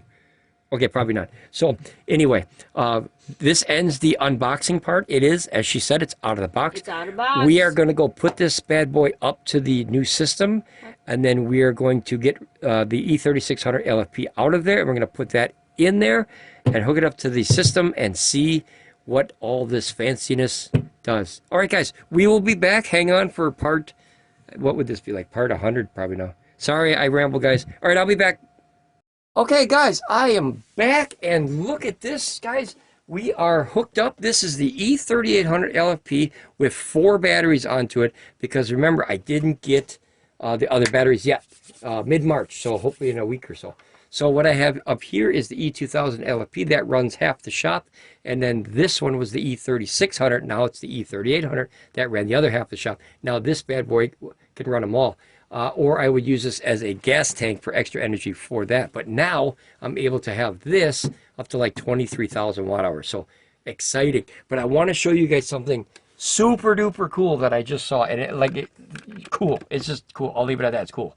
Okay, so let me put this up here. All right. Let's see. Let me change one thing here, guys. Boy, I got to remember it's all new here now. Screen dimness. Where's the brightness? Okay. What I'm going to do is I'm going to go down to that. No, is that too low, guys? Up. Right there. Okay, I'm going to go right there so you can see it. And now I want to show you, this is the home screen. Now notice that the batteries are uneven. Okay. The 4 battery packs are at 100% and the main system is at 72%. So there's a reason I did this. Don't do this. Do not do what I do. I wanted to check to see, because you're not supposed to put batteries that are different voltages together. I wanted to see how the system would react and is like safe, because I guarantee that people are just going to clap this stuff together, smash it together, and then just start charging. So I wanted to see what the system, how it would react if I did that. This was at 67%, and the rest of the batteries were at 100. Now notice it's charging very quickly at 2129 watts. That's what I have coming in. It's at 73%. So it's going up rather quick. But the batteries are not fighting. But when you do this, the voltage from one battery will rush to the other one. So that's what you have to watch out for. I can't wait to get the other 2 batteries. I'm totally excited to have them show up. 74, notice it's going up very quickly, because this is a very small battery pack in here compared to the whole system as a whole. But I want to show you what I saw, and I was so excited I had to grab the camera quickly. So this is your input for your solar, and then this is your output, of course, and then your AC would go in this little empty one. So when you click this input, look what it has, guys. You see what that is right there? That is real-time power input from these 2 ports.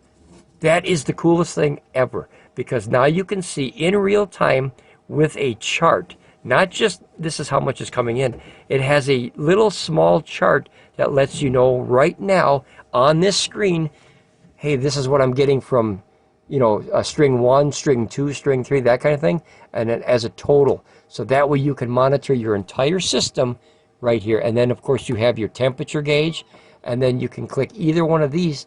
Now notice that each one is a different color. That's cool. AC is blue and DC is green. That way, if it's on the wrong setting, you'll see it by the color. So if it's blue and you're looking for AC, it's obviously on the wrong one. Here's your DC output, right, which is on, which I don't need. So we'll turn that off. You can also turn it on like this, I believe. Yep. Oop, it's kind of quick. So you go like that, and it turns it on, or you can click it on here. Can you? You can't. This one. Okay, there you go. Or here. So, and can I have those little buttons? I want to put the stickers and show the guys. Yeah. And gals. There's a lot of ladies here too, so I apologize. And then here's your AC output. And notice that your DC output is green and your AC is orange. So these are the stickers that I threw away. I'm not going to lie about it. I threw it away, and I wish I didn't. Now I have an extra one. With this one, I have one for the E3600 and the E3800. So very cool. And what they did is, now notice that these buttons you can't really read.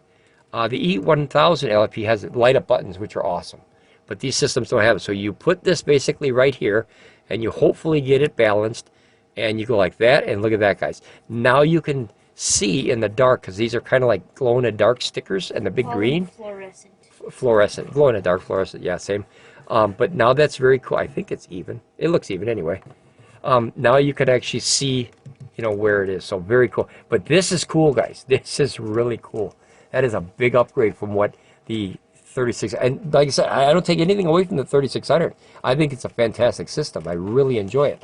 Been using it nonstop since I opened that box, and now this one's going to take its place, and I'm going to use the E3600 LFP for portable. So I'm going to. It's a heavy portable. It's 80 pounds, but believe me, that is a monster power thing, box for portability. So now we saw that. Let's go and see a few more features while we're charging. Notice it's 78%. At this amount of power coming in, this will be topped up in no time. And then I'm going to show you because this will be done soon. See, 25 minutes. And I'm only using 65, and I'm bringing in more than 2,000. So awesome. What I wanted to show you was the new thing.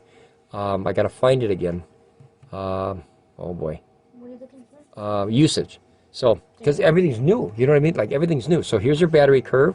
Now notice that as you watch this, that's your total energy. And then here's your main unit energy. So nothing's there as of yet. Oh, wait, it's there. See it's moving? It's so balanced that it's, because we're not using, yeah, see that little green line? So there's no big variations. You know, that way, if you're using something and it cuts off and you don't realize that it cut off, you would see that dip. And you know that something happened to whatever you were using. So that's, oh, darn, let me go back. I saw it for a second. There, see the green line there? So as you can see, that's your battery going up. So it's at 70, I don't know, 76, 77%. It is small though, guys, just to give you a heads up. You got to see how it kind of popped up a little bit? It went like that and shifted over.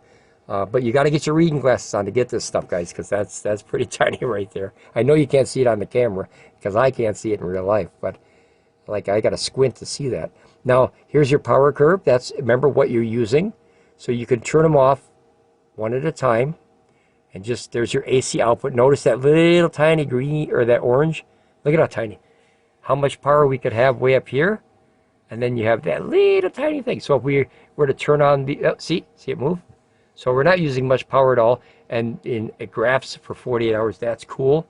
And then you could turn on the rest. Like here's your DC. Notice it's flatlined. Here's your AC input, and then here's your DC input. So notice that's way up there. So let's turn these three off and just watch the solar. Now notice it says, I think it says 20, what do you mean now? Ramblin Bobcat's yelling at me. So I can't read what that is. I think it says 2,900. I don't know. But notice that, see, if you look very closely, I'm going to try to get this close so you guys can see it. Notice the very, very faint fluctuations of these. Like here, if like, don't do this either, guys. I'm going to quickly unplug this, and you're going to watch the solar input drop down, because that's a DC input, it says. And then you just wait. Now notice, see that big drop? That right there would say, hey, something just happened to your solar array. You better get out there and check it. So if you plug it back in, like I said, use your DC cutoffs, guys. It's much safer. I just did that because poor decision. So watch this go back up now. But you can see this in real time. How cool is that? That you could see it in real time. That is so exciting. See it's starting to go back up? And then that'll shoot right back up. It's a little delayed, of course, because remember, it has to record the information. It's not, there, it went back up. It's not in real time, but is, what do you think, a couple seconds? Maybe a couple seconds behind? To, get the communications to it. Yeah, it would be nice if it was in real time so you can see actual, but the screen might only update once every 5 seconds. I don't know if there's a refresh is what I'm thinking of. There might be a refreshing option that you could, speed that up. But this is plenty. But see this dip right here? This is what I was referring to by power tracking. Because if you came home from work or whatever you did, and here you saw that for 2 hours of the day, well, you'd be angry. You'd be like, what the heck's going on? Where's my solar, right? So then you can go outside the next day at that exact time frame and see what's going on and find out this is the edge of the garage next door. That could be a tree branch, right? It could be clouds. But at least you'll have a good explanation of why did this power dip like that? Did I have a problem with my solar panels? Did a connection overheat? Did one of the fuses get weird? Like, you could literally track your whole system by just this little grid. So that is so cool. And then, like I said, this little stuff down here we're barely using. This will turn into spaghettis, almost like at a hospital. You have all the, I call them bleepers. It'll change as you use it. But very cool, guys. This is a monster upgrade for us. And like I said, I don't think I would have done this if I couldn't use the same batteries. As you see, we do have, it's at 87%, so it's finalizing quickly. It'll finalize very soon. We do have the EP3, the actual EP3000 batteries, 4 of them. These 2 are actually EB. That's for this system up here. Once I get the other 2, this system will go over there, and then it'll have this, and then a 3000, 3000, and then a 3800, and then a 3000, 3000, 3800. So this whole stack will just be one system now. So that's our plan. But here you can watch it in real time here. Like literally, it'll finish in 15 minutes, and I'll keep rambling because that's what I do. I'd like to put those other stickers. You didn't throw them away, right? No, I put them away. Okay, awesome. And then that's cool stuff. So let's see, while we're waiting this 15 minutes, guys, in real time, like I said, we're bringing in like 2,000 watts. That's awesome. That's a good chunk of power. 2021. This is Ramblin Bobcat's really excited for you. It's yeah. Oh, see that little power dip right there?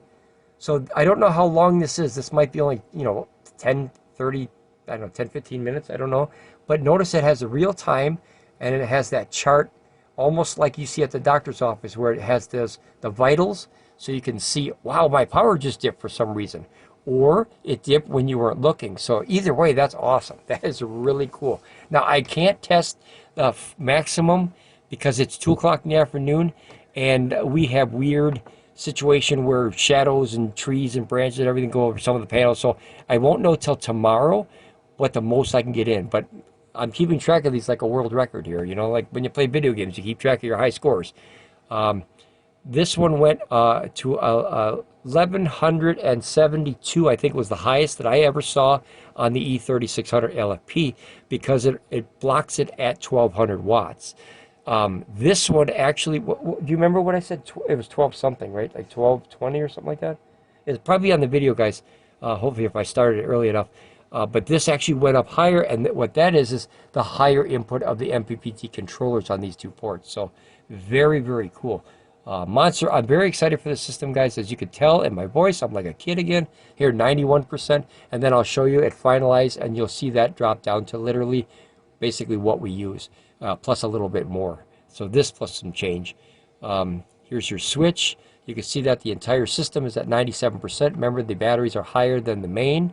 And you should charge all your pieces before you put them together. That's a safety thing. But like I said, I wanted to just slap it together with them unbalanced to see, is it safe enough so nobody gets hurt. I don't want to see anybody get hurt. 9 minutes and we'll be done. So that'll be lickety split. I wish I had these 2 green. I have to wait for the batteries. That'll be another 7,200 watt hours I can add to the system, which is, these systems are getting big, guys. Let's see if there's anything else here. Simple mode, we'll go back and look at that again. Same as the other one, but it doesn't have the time remaining. And I think that's a big mistake for PECRON to miss that. There should be some kind of a clock on here letting you know that with this amount of power, that amount of power, there's this much time remaining, either charging or discharging. Do you think? Yeah. You agree that? I think that's a big missed opportunity. PECRON, if you're listening, I know you are, try your best to implement that in the next system for the next people so they get that upgrade. Because that was one big thing. Because I love this, guys. I'm half blind, it seems, as you get older. These are huge, right? These numbers you can see on your TV. But when I go like this, notice how small they got. And these you have to literally, I have to squint to see that. These I can see, but these I cannot. This one I can see, but that's just the inevitable of getting older of life. So that you can't fight. 7 minutes, it'll be done here. Let's see here. Oh, when it gets to 100%, you think it'll beep? Oh, yeah. Yeah, I'll test that. We can't test 10%, guys, because I can't burn out 15,000 watt hours in the next few minutes. So, sure? Nah. Even at max output, I'd take, what, 3 hours, 3.5 hours. Here's battery health status. Now that one should be the same. The E3600LFP. Notice that it has the temperature of the one you selected. That's the host. And then here's your level, voltage, current. Oh, this has the current now. The other one did not actually have the current. It was split up amongst all the battery packs, and you had to add up the current. So this says 30 amps. So I'm bringing in a good chunk of power here, guys. Yeah, these little strings are getting warm. Let's see here, battery current, and then here's your battery temperature, 64 degrees. And then you can click these here, excellent, excellent. So there's no buttons up here. Okay, and then you go to this. That's the first battery pack. Notice 100%. Battery voltage 55.9. Zero current from that battery. And then battery temperature 78 degrees. And then as you go, notice that right there, it's all pretty much the same numbers. And then there's the space for the two that I don't have yet. Oh, I can't wait to get those, guys. I'm so excited for those. Let's see if there's anything else while we're waiting. I think I showed you just about everything, guys, except we're waiting for, in 4 minutes, it'll have the finalization. As you can see, that'll top off at 100%, and then those 5 batteries will balance perfectly, which means it'll fill a little bits and pieces, which in this instance, this is the weak link. It's got to balance those little, the best way I was explained to it years ago was a baseball stadium, football stadium. If you're the only one there, it's easy to find a seat, right? Simple. If the stadium is full and you go in there, you try to find a seat, hard, right? That's what the energy is trying to do by finalizing. It's trying to find that last place to go. And if you have a ton of people or something in that seat, you got to go find another one. So you got to look and look and look. Oh, there's one. And that's what the BMS does. It manages the input output of all the cells and the power flow and all that fancy stuff. So it understands you go there, you go there. It's almost like a traffic cop. It's kind of like that. Here, 2 minutes. We're almost there. Look at, we're using a whole 65 watts. A whole 65 watts, and we're bringing in almost 2,000 watts. So fantastic. Now I would use, when a system gets full like that, I would use that power and power dump it into either here or a different system. But every single power station I have in this workshop is full, and I mean full. This actually has a red light on it because it's still balancing on the E2000 LFP. So that's not the E3800. That will balance soon. I had to disconnect them and then put them back because I had to get underneath this system to put the new one there. So that'll be fine probably in the next, I don't know, minute or so. Even if the voltages are equal, it still goes through that red. And then it, I don't know if you can see that red here. See that red back there? So that means the same as when you saw this in yellow, except they used red. Now here, notice it says 0, and then we'll wait for that, because remember, this is an E2000 LFP system. So we have to wait for that to rebalance, because I unhooked it to move it so I can put all this stuff here. So you got 1900 watts coming in. Now notice it says 100%, right? 0 minutes. Now this is where most people make their mistake. They go, okay, all done, and they unplug their stuff, whether it's AC or DC, right? Big mistake.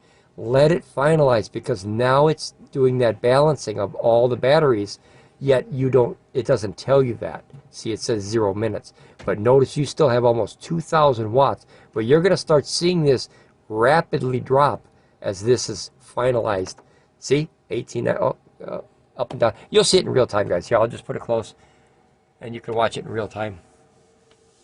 Very excited to share my experiences of solar power with you guys. Hopefully it helps you make better decisions or different decisions. There, see how it turned green over here? See that? Now it's green and green. So anytime you unhook batteries from a system, when you go to move them and hook them back up, even though that they're literally the same voltage, they still I think they call it in equilibrium, I think it was called. But they're balancing, they're checking each other and making sure that they're good, because that's a safety thing. So there you go, 1880. Let's see if it drops down. 1907. It should go pretty quick, guys, because that's a monster amount of power for a little power station like that. A couple thousand watts. Also, you can charge through the batteries. So you could charge through 2 of the EP batteries, but remember, the new batteries you cannot charge through. That, I think, is it's a plus and a minus. You get extra battery capacity, however, you do not get the extra MPPT controller, DC inverter output, or a possibility to charge them. So depending on how you look at the system, that could be a big drawback for you. Here, 1868 to 1909, so it's starting to drop a little bit. And when it gets there, you'll see it drop very rapid. Huh? No beep yet. Because I don't think it's finalized. I know. Yeah. You have to wait and see. I think when it's, like I said, we don't know what we're doing with this yet. This is an unboxing. It's the first video, literally from the box to batteries, and then, you're smashing 2,000 watts into it. So you want to talk about a test run. You know, imagine you get in a car and you get into it and you smash the gas all the way to the, you know, literally almost to the max part. It's like 2/3 maxed out. The first day you get a car, you know. So it's a heck of a first test. We just got to wait for that to balance. I did see in the, well, I don't want to touch anything because I want them to see it in real time, but I did notice at the E3600, you saw the individual voltage cells of each battery cell as the pack, and this actually shows you the pack voltage as opposed to each individual cells. Now, I like that, I dislike that. Why would I dislike that? Can you figure it out? No. If you had a problem cell, you could see it. Yeah. On the E3600LFP, if you saw one that was off, you know that you have a problem in the cell. This one, I'm going to try it. This one, if you see, like maybe you can click it. Nope, there's nothing to click, guys. This is why we need the sound on. Oh! Oh, do you think you have to have that on? No, oh, that way. Do you think there's an internal buzzer? Guys, we're just figuring out this. Do you think that when you turn off the touchscreen, that's the buzzer? Maybe. Oh boy, so you got to leave that on. I don't know. All right, well, let's turn it back on. It's a little too late now here, guys, but yeah, I didn't think of that. Good call. Good call. All right, how do you, where is that? System settings? System settings. Oh, she's got it, guys. Get out of her way. There you go. Look at that. Oh, so, okay, maybe it would have beeped already. Okay, so we can't test that unless it finalizes and then beeps. But, yeah, maybe you have to have the screen touch beep thing on in order to get, because that's not a buzzer. Guys, does that sound like a buzzer? It's a beeper. Okay. There's a difference between a beeper and a buzzer. The button things. There's a difference between a button and a beeper. Here, see? I mean, a buzzer and a beeper. See, 1800? And it's still the same time, so that means that the solar's starting to ramp down, and that's finalized. We just got to wait. It's real time, guys. I apologize. You know, it is what it is with solar, and I don't speed up my videos because I like people to see in real time. If there's a problem, if something happens, you see it, and then we go back and learn from it. I don't like to chop videos. I don't like that. All right, so we just have to wait. See now, 17, 18. I mean, you'll just see it'll just start going like this by like 100 watts each time.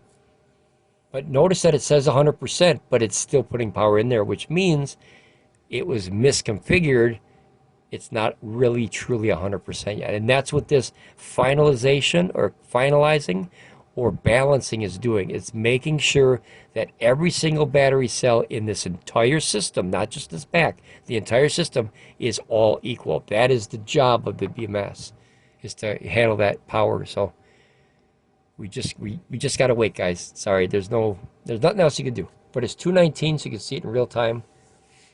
But it is down in the 1700s, so it should start dropping anytime now. And normally, guys, when you buy a system new, that percentage meter is always going to be off because it's been sitting in a truck, it's been jarred, it's been thrown around, right? So there's and no offense to the FedEx people. Terrible company. Sorry. What was that? Spoilers?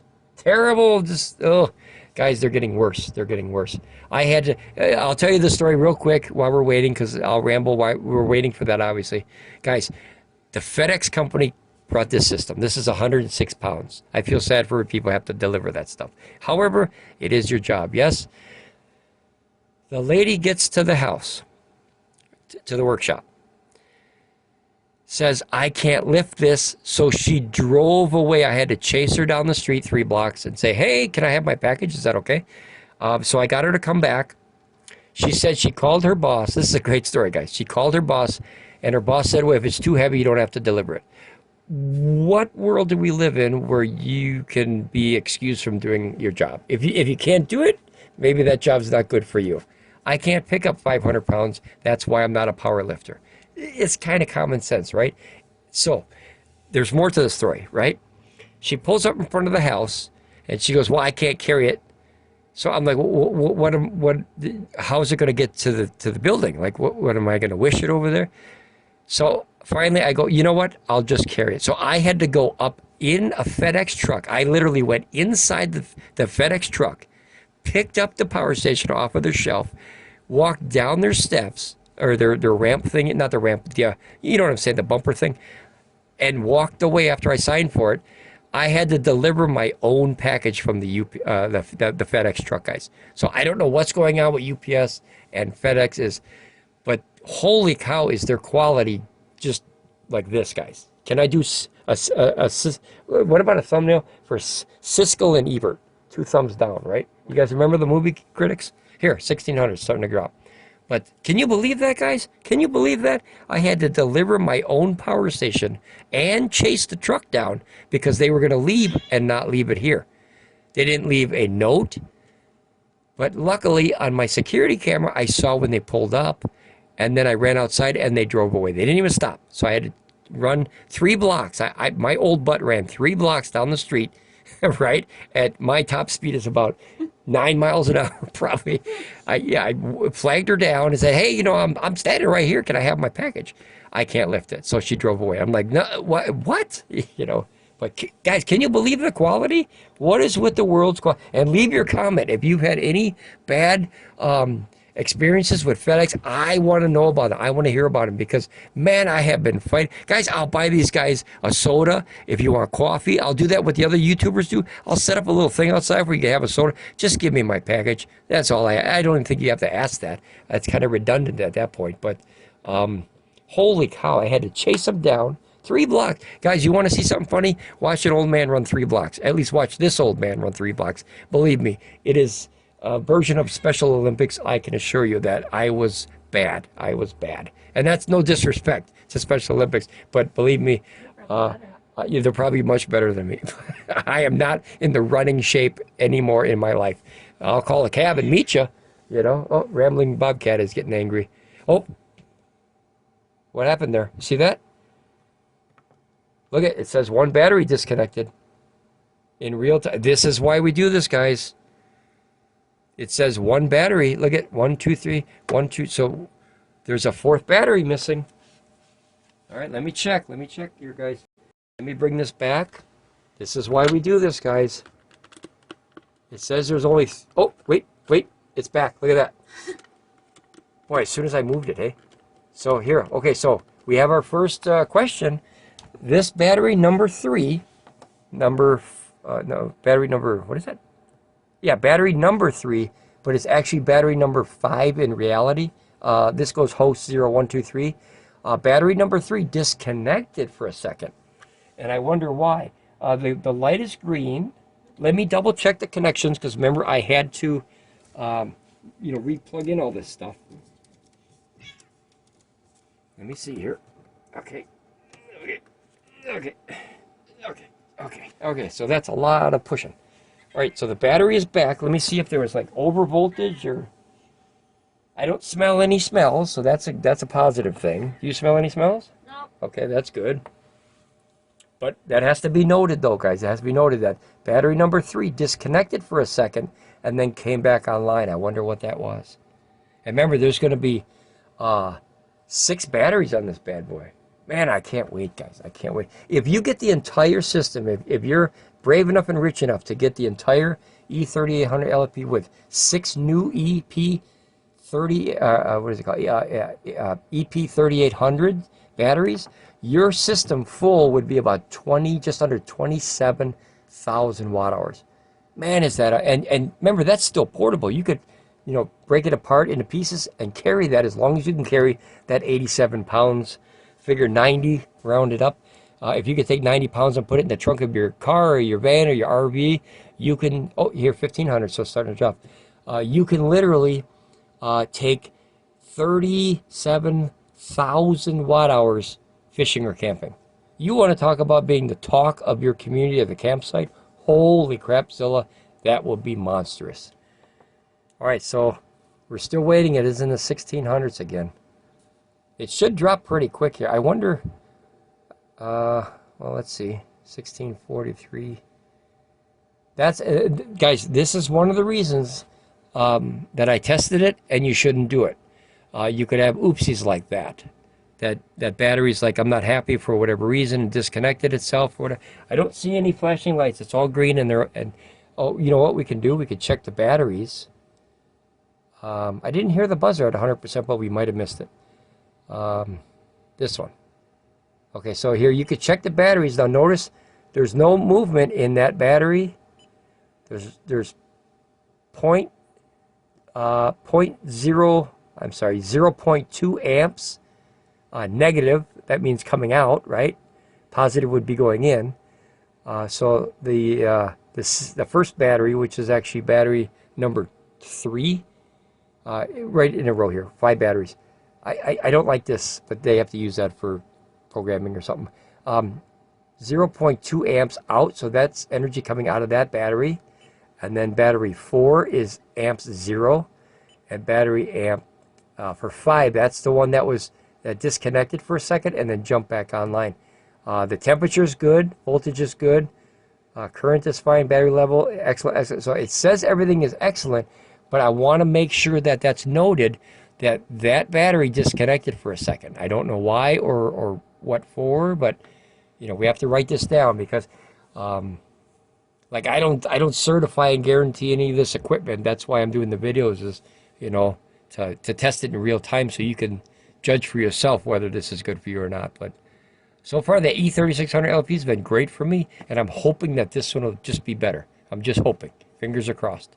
But I don't know. It's only been here for an hour, 2 hours? How long has it been here? Yeah. A couple hours? But all right, so I guess we just have to wait, guys. Any other things that we can discuss while we're waiting here? It's 1500. I'm just waiting for it to drop down. Once that finalizes, I'm going to end the video for the unboxing. Like I said, this is going to be probably one of the longest unboxings in the history of YouTube, probably. It's out of the box. It is. It's out of the box. It's been out of the box for 2 hours now. So, I mean, you would think at that much power coming in, it would, you know, hurry up and finalize. That's a ton of power. 1600. I mean, that's what comes out of an outlet.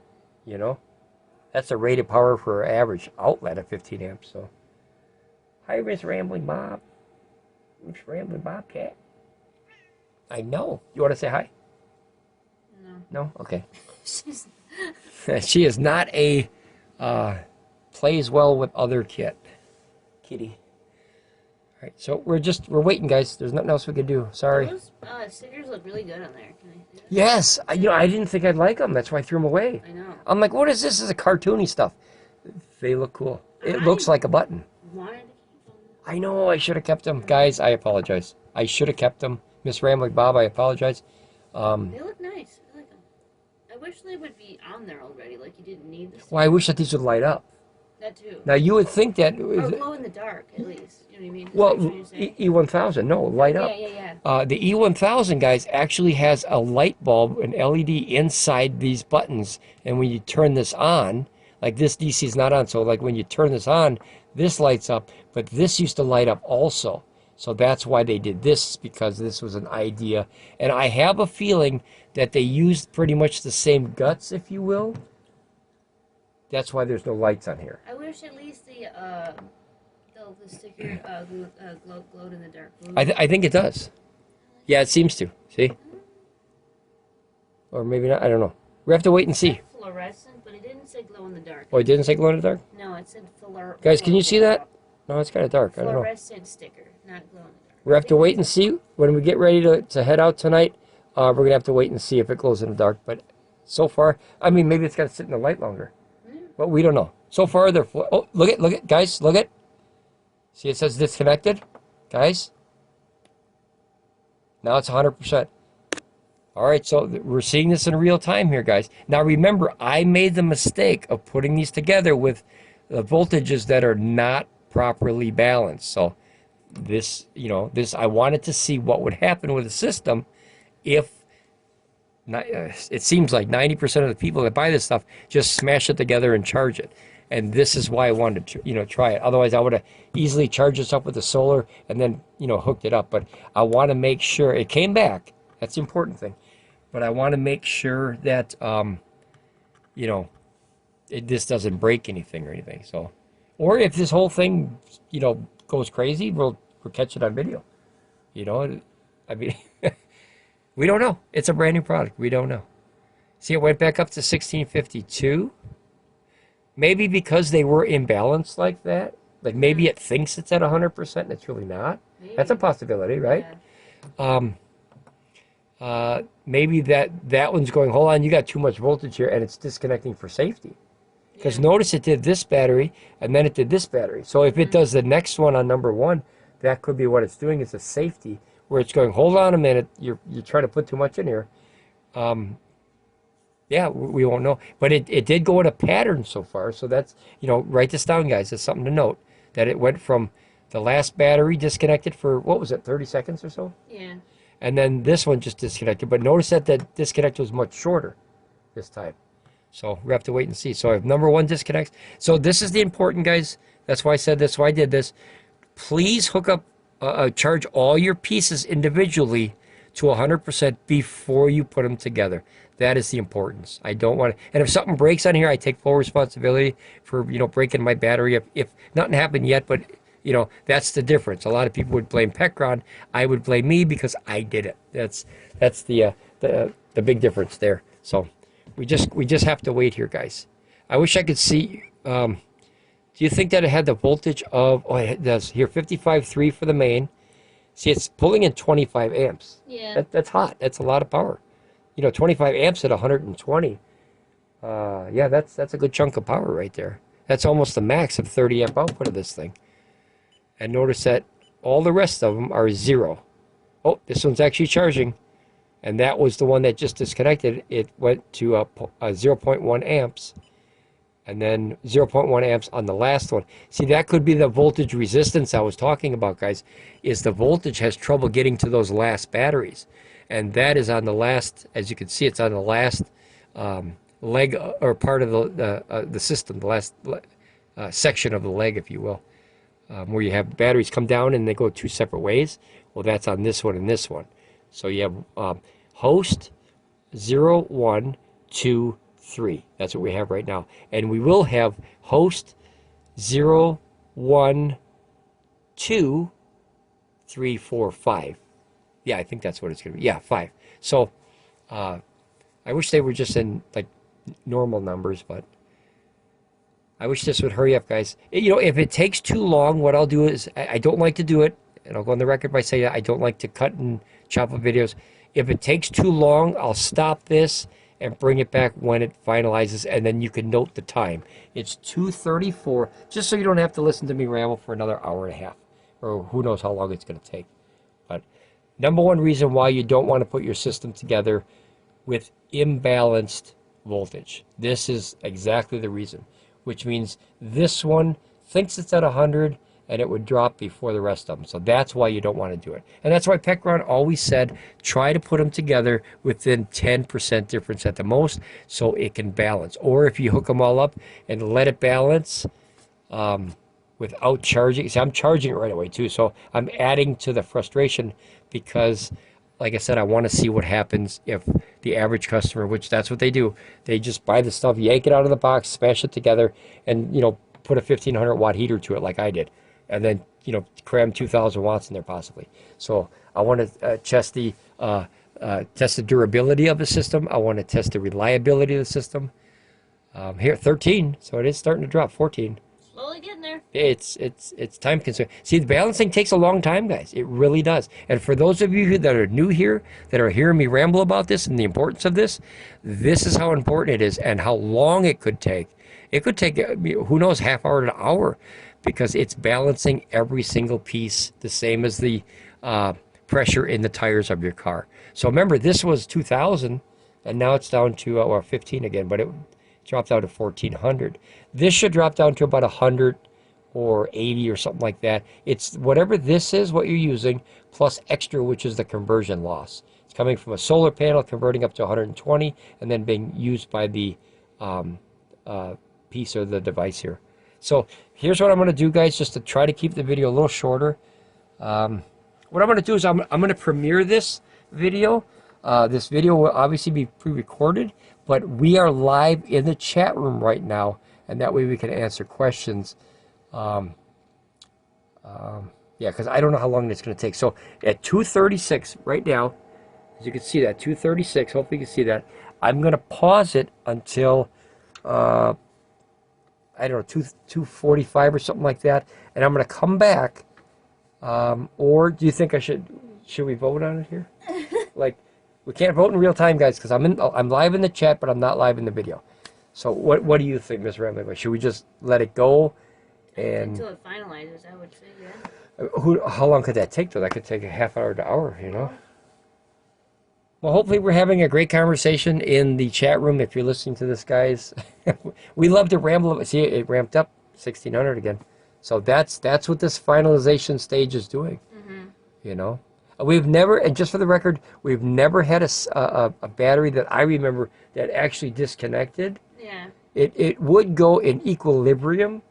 Yeah. Oh, maybe. Yeah. You know, the yellow, and say, oh, it's unbalanced. Okay, now it's good.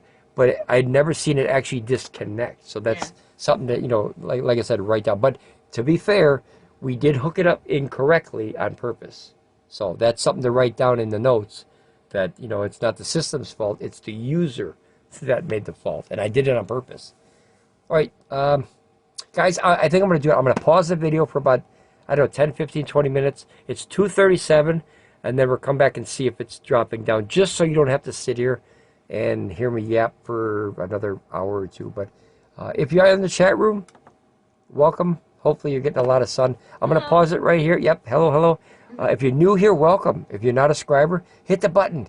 Join these conversations. It really helps out a lot of people when more people come together and learn and explain their experiences of what, you know, they go through with all this stuff, not just this one, but everything. All these, I mean, guys, look at this. Look at all those.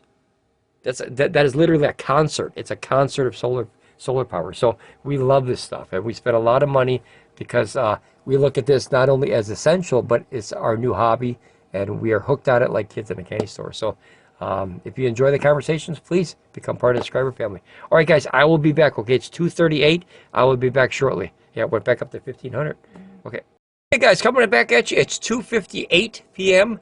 Now notice that it still says 100%, but it's still bringing in power. Now, what this system did, and the main reason I did this, hooked them up incorrectly, if you will, before you charge them all and put them together, is you remember that this level for the host, this system, went up super fast, right? If you go back and watch the video, you'll see that this went from 67 to 100, like almost like that, right? So this is a false reading. So now it has to rebalance. So most people, when they get a system and they slap it together real quick, and you have that false reading and they think, okay, it's charged, they unhook it from the grid, right?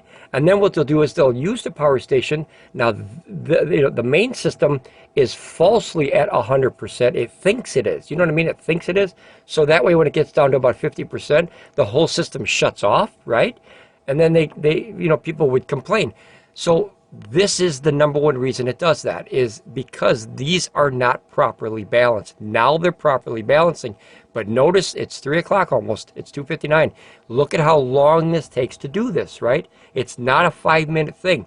It takes a long time. And remember, I got plenty of power coming in from solar. I had solar coming in at about 2,000 watts, but it still has to balance and charge this one to get up where the other ones are, kind of like my fingers. If they're like that, obviously the system, when this one gets down, it's going to shut off. So as it goes down like this, as soon as that one reaches the bottom, it's going to shut it off. But look at all this wasted power up here that's not utilized. A system has to be even. Well, that's like this. So when all the battery cells are like that, then they drop like that evenly. So that's what we're waiting for. Is it's like this right now, right? This is the host. And then once the host gets up there like that, then you have a properly charged, properly balanced system. So that's what we're still waiting for. Notice it was at 2,000, it's down to 1,100. So we're just waiting. I'm going to wait a little bit longer, and then I'll be back. For me, it'll be minutes. For you, it'll be seconds, or not even a second. So I'll be right back, okay? Okay, guys, just hopping back in here. It's 3:07, and we're down to the 900. So it looks like it goes down about 100 watts every, I don't know, 5 or 10 minutes like that. So I'll just keep hopping in every once in a while so we can keep up to date. And I believe that the disconnects on those batteries is, notice that they were only on the far ones, on the bottom ones. I think that's the voltage protection thing, where, you know, the batteries are like, hey, what's the deal with all this power coming in? We're full already. And then they divide themselves for safety. So that's cool. That's cool. It's very good. Never did that with the E3600, but I never hooked it up incorrectly to see what would happen. So, like I said, you know, this is a test. That's why we're doing it. Okay, I'll be back, guys. Okay, and as you can see, guys, it is now 319, and we're down to 600 watts. So now it's getting very close to finalizing and balancing all the batteries and making sure it's all the same. So if your system ever shuts off at like 50%, check this and try this. Plug it in, let it charge, and leave it alone, because that will rebalance everything and make sure you don't have a faulty cell. But this is almost done. As you see, it's dropped down to 500 now. So we're right down to the warning track there at the end. So we just have to wait a little bit more. I do have 8 watts going out, and that's charging the cell phone that I'm filming this on. Other than that, all the numbers are still the same. As you can see, it's 320. And we're down to 564, 578. So we are getting to that finish line very quickly here. But this is the part, and this is the thing that most people don't do with their system, is rebalance it and finalize it. It's very important, guys. It's I guess you could say it's the same as topping off the gas tank, but that's not a safe thing. When you top off a battery, it balances it for you. So there's a safety in there with the BMS and all that stuff to make sure, and the MPPT controller to make sure that it shuts off the power, so you don't overfill. Like, you know, with your gas tank on your car, when you fill it, and you know how you top it off and then gas squirts out the top. That's what could happen to energy, in the same kind of concept, I guess, that energy could be expelled that way because it's too full. So that's what the BMS does. So we're at 540. We'll probably have to wait. Now notice this took some time, right?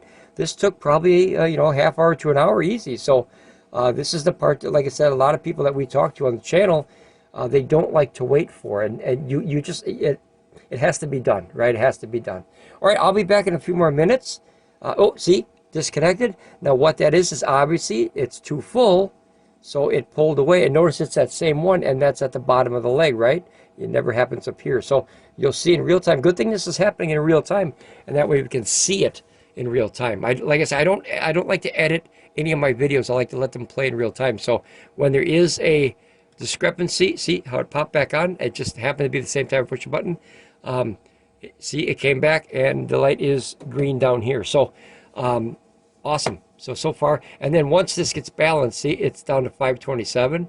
And then now if once this is balanced, if those disconnects keep happening, then obviously you can look deeper and see if there's any kind of an issue or a problem. But right now, I strongly have a feeling, because I mushed them all together and I didn't balance them first, which, like I said, most people do. Big mistake. That's why it's doing that. And it's only the ones farthest from the host notice. So here, 489, so it's definitely getting down there. All right, I'll be back in probably like, I'm going to guess probably like maybe another 10 or 15 minutes, and then she'll get down to that 170 plus some change, which is about 210. I'm expecting it to be right about there, about 210. So here, 490. All right, guys, I'll be back. Okay, guys, we're at the finish line, I believe. So we're using 156 watts here, and then we are down to 280. So if I wasn't using the AC or the DC is charging the phone, so I can turn that one off. If I wasn't using the AC or DC, this number would all the way go to 0 eventually when this whole system is full. But because I'm using it, you're using this plus the extra. See how it's dropping? It's hard to know what the actual conversion loss is because it's randomly changing. If you had a draw of, say, 100 watts that was constant, like a light bulb or something, and then you had this hooked to your solar, you could actually see what the conversion loss is. And a lot of times it's not happy. You know what I mean? Like it costs energy to make energy, of course. So I think it's almost done. When this little icon, I don't know if you could see that, when that little icon, let me get as close as I can here, guys. When that icon, you see that little charging thing right there? When that little lightning bolt goes away, that means that your system is 100% perfectly balanced according to what it was told to do. Now, you're seeing this is missing, so I'm moving stuff around real quick, guys. As you can tell, the E2000 I pulled, and I pulled the 2 E2000 batteries, or the EB3000s. Notice that right here, oh, and I also, guys, I also put some backups in. These are backups. I have some outside as well, but these are cutoffs. These are DC cutoffs, and those are extra wires. But these are DC cutoffs, all at 20 amps, because that's what these max out at. And that way I can literally go like this. Like these two are not hooked up right now because they went to the E2000. And you go like this, and it literally can pull off the power. That way your solar panels are safe. So definitely look into these guys. I'll put a link in what I bought, or very similar to what I bought. These are really nice, and for the money, it's a very good peace of mind to know that when this is on, you have a problem. If you have a problem, you know what I mean? And when you go like that, you know that you're safe. So that's a big thing. So I'll leave these two off because they're these right here. I had them running into the E2000 LFP. As you can see, I had the old twisty 5 pins on there with the spinny things. But those, like I said, are not being used right now. I have to figure out what I'm going to do with those because the E3000 LFP, the numbers, the E3800 LFP can only take in 2 here. But remember, if you have the old batteries, you could still sneak power in through the battery. So I do have those 2 down here and those 2 over here that I'm going to kind of sneak battery power into. But the biggest thing is, I don't think, and I understand why, when you look at the user and the charging, now this number that's showing on here is the actual number. See, it says 2,246 watt hours, and that seems to be about what it was down, right? From when I got it new, plus what I used. So it says a daily total. That number I don't think would reflect any energy coming in through the batteries, because obviously you're coming in through the back door. So if you have a hall monitor and you have people walking down the hall, but then people are going underneath the building and coming in through the back door, the hall monitor can't mark you down as how many people came in, right? So I'm going to have to test that. And I wouldn't even get upset if it doesn't collect that. It would be great if it did, but it's not designed to, probably. So possibly it's not designed to. But so far, it's literally been a great system. No more disconnects now since it's down. I'll keep an eye on that. I can't wait to get the extra 2 batteries. So this will be really close to the end of the video here, guys. But before I end it, I just wanted to show the people here. If I could back this up just a tad here. Now notice I made a change because that is the E3800 LFP and that's the E3600 LFP. And I used the sticker that they gave me for this one. They gave me 2 and I put it on there. So now it looks better, right, Miss Ramblin Bob? Yep. Okay, so out of the systems itself, like I said, we've used both of them now for not even a day. This one obviously for a year plus. What do you like better? You can see the difference, guys. It's not much. It's about maybe an inch or so, right? Yeah, about an inch or so. An inch. I mean, you can see if you put here, I'll put something that's flat like this, and now you can get a visual of the difference as far as the size. It's not much, guys. It's not much at all. Yeah, that works really well. And that way, that's a good visual. Yeah. And that way, now notice it's sitting at 249 and 154, and notice it's not dropping much anymore. So that might be the conversion loss. I don't know what it takes to run this as far as standby power, guys. I'd have to figure out how to test that. I don't have all the fancy tools that all the big channels do. I'm just a guy that bought a ton of this stuff and love it, and I like to talk about it. So, you know, that's my in-depth. Once I get the other 2 batteries, that's good. What's the one thing or the many things that you like better on this? Because we'd buy this again, wouldn't we? I would buy this again. I would definitely buy this again, guys. It's been a rock star monster for us for a long time. Yeah, for a year plus. We had no issues with it. It's solid as a rock for us and what we use it for.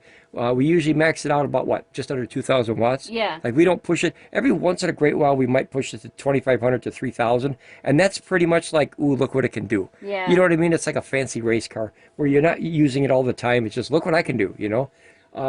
But with this one, I'm glad I kept the little sticky things. I like them now. I didn't like them at first. I thought it looked cartoony. That's why I didn't like them.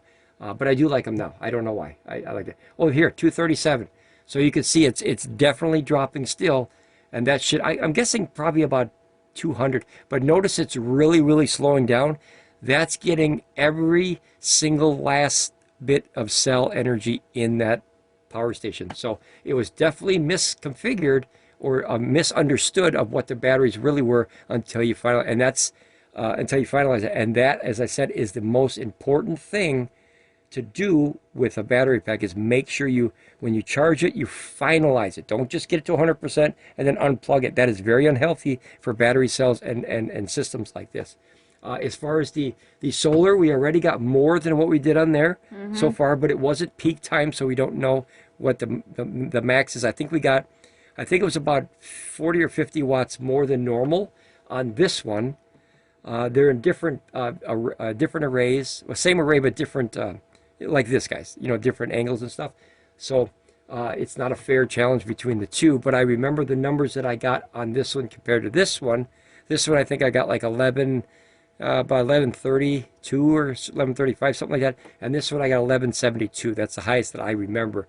But now when you have all of this, I can't say it, statistic stuff, right? See, 2,264 watt hours. This does what this one was lacking, and that is the power tracking, so you can see what you're actually using and leave the guesswork behind.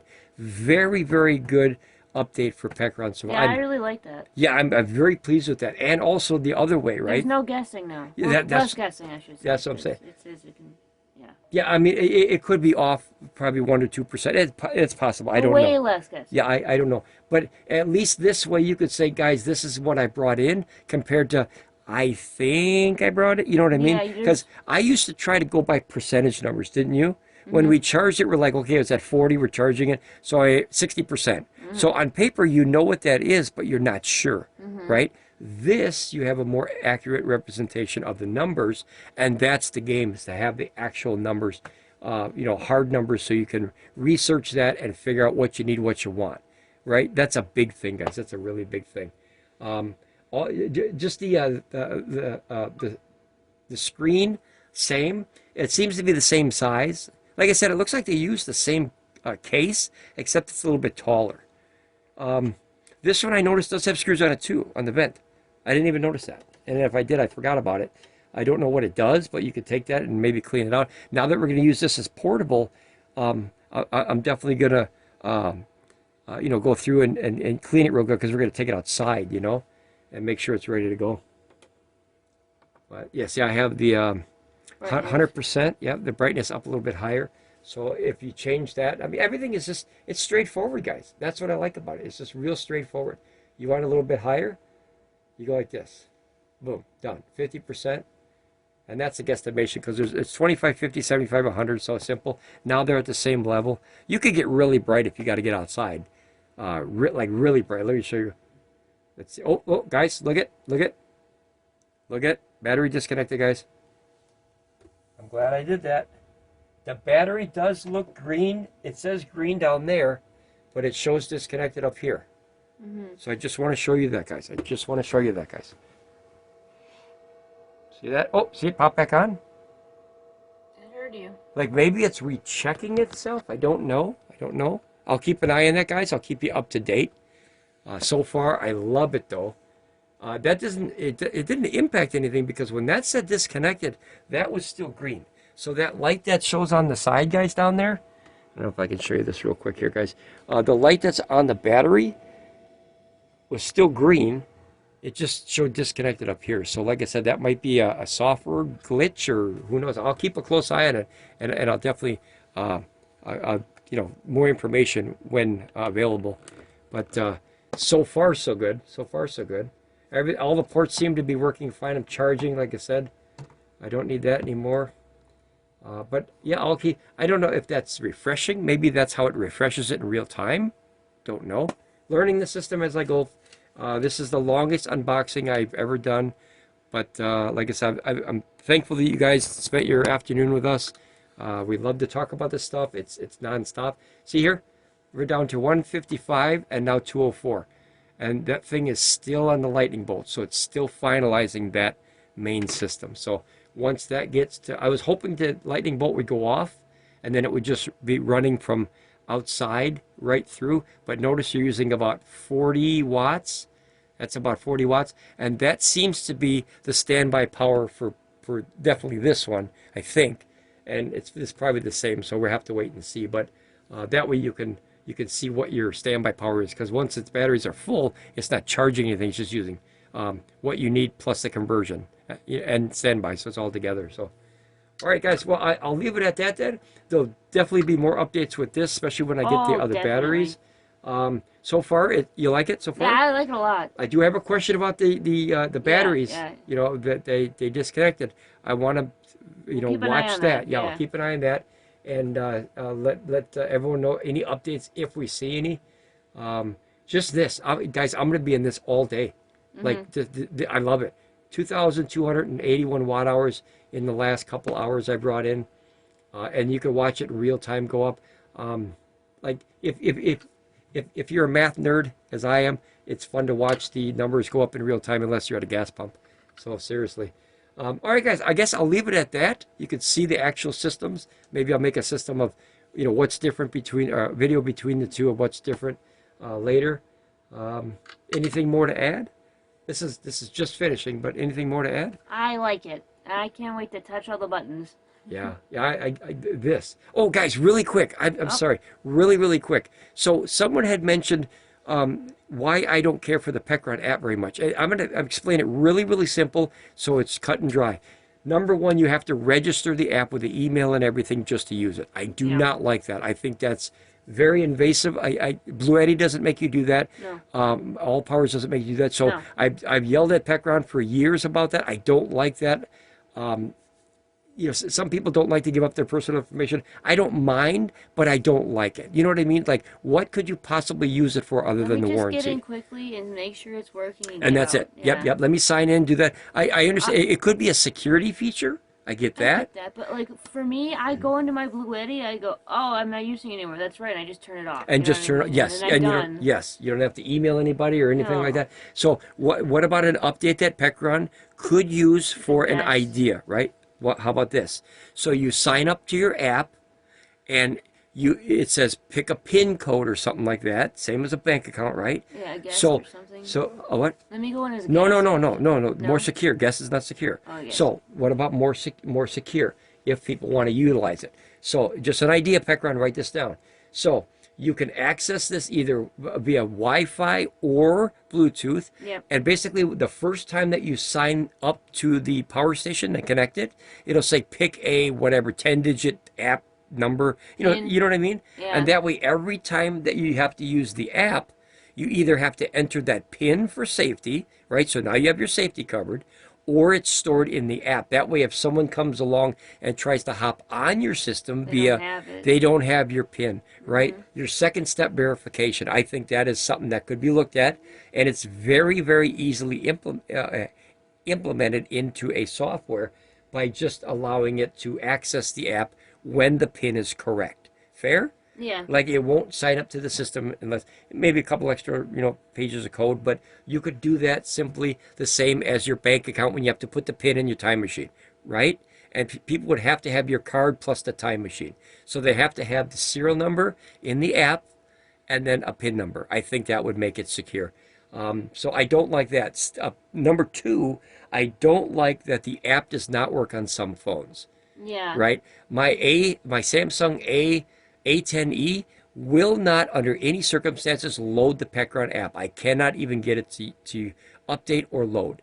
Something about some graph. Does yours still work? Have you tried it recently? It doesn't. Hers does not work. Also, she has the Samsung Galaxy Ultra S23 Ultra. S23 Ultra. So that's my issue with the apps. When these touchscreens came out, guys, guess what I didn't have to mess with anymore? The app. App. So PECRON, sorry. Bluetti's got it correct. I like it a lot. I like Allpowers, how they do it. I don't know about EcoFlow. Guys, if you could chime me in on any other power stations that let you just use straight Bluetooth, because that's what I need. Every customer is going to be different, right? I want straight Bluetooth or the option of using it on the internet with some kind of security code, right? Simple.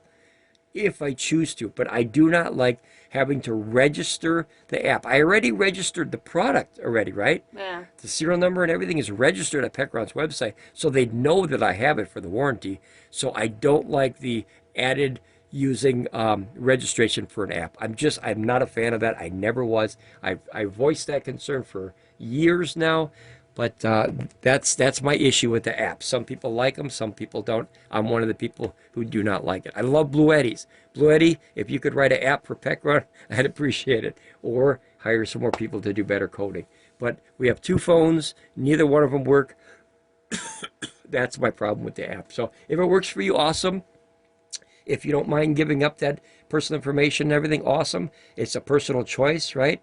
But I don't like that. So, all right, guys, I'll leave it at that. The E3600LFP, the E3800LFP, the little kind of older cousin, brother, I don't know what you call it, to the E36. I would buy either one of these, hands down, in a minute. I would buy this again. I would. I almost did.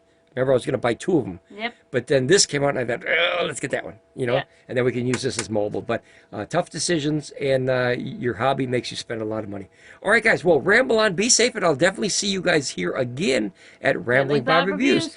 Bye, guys. Bye.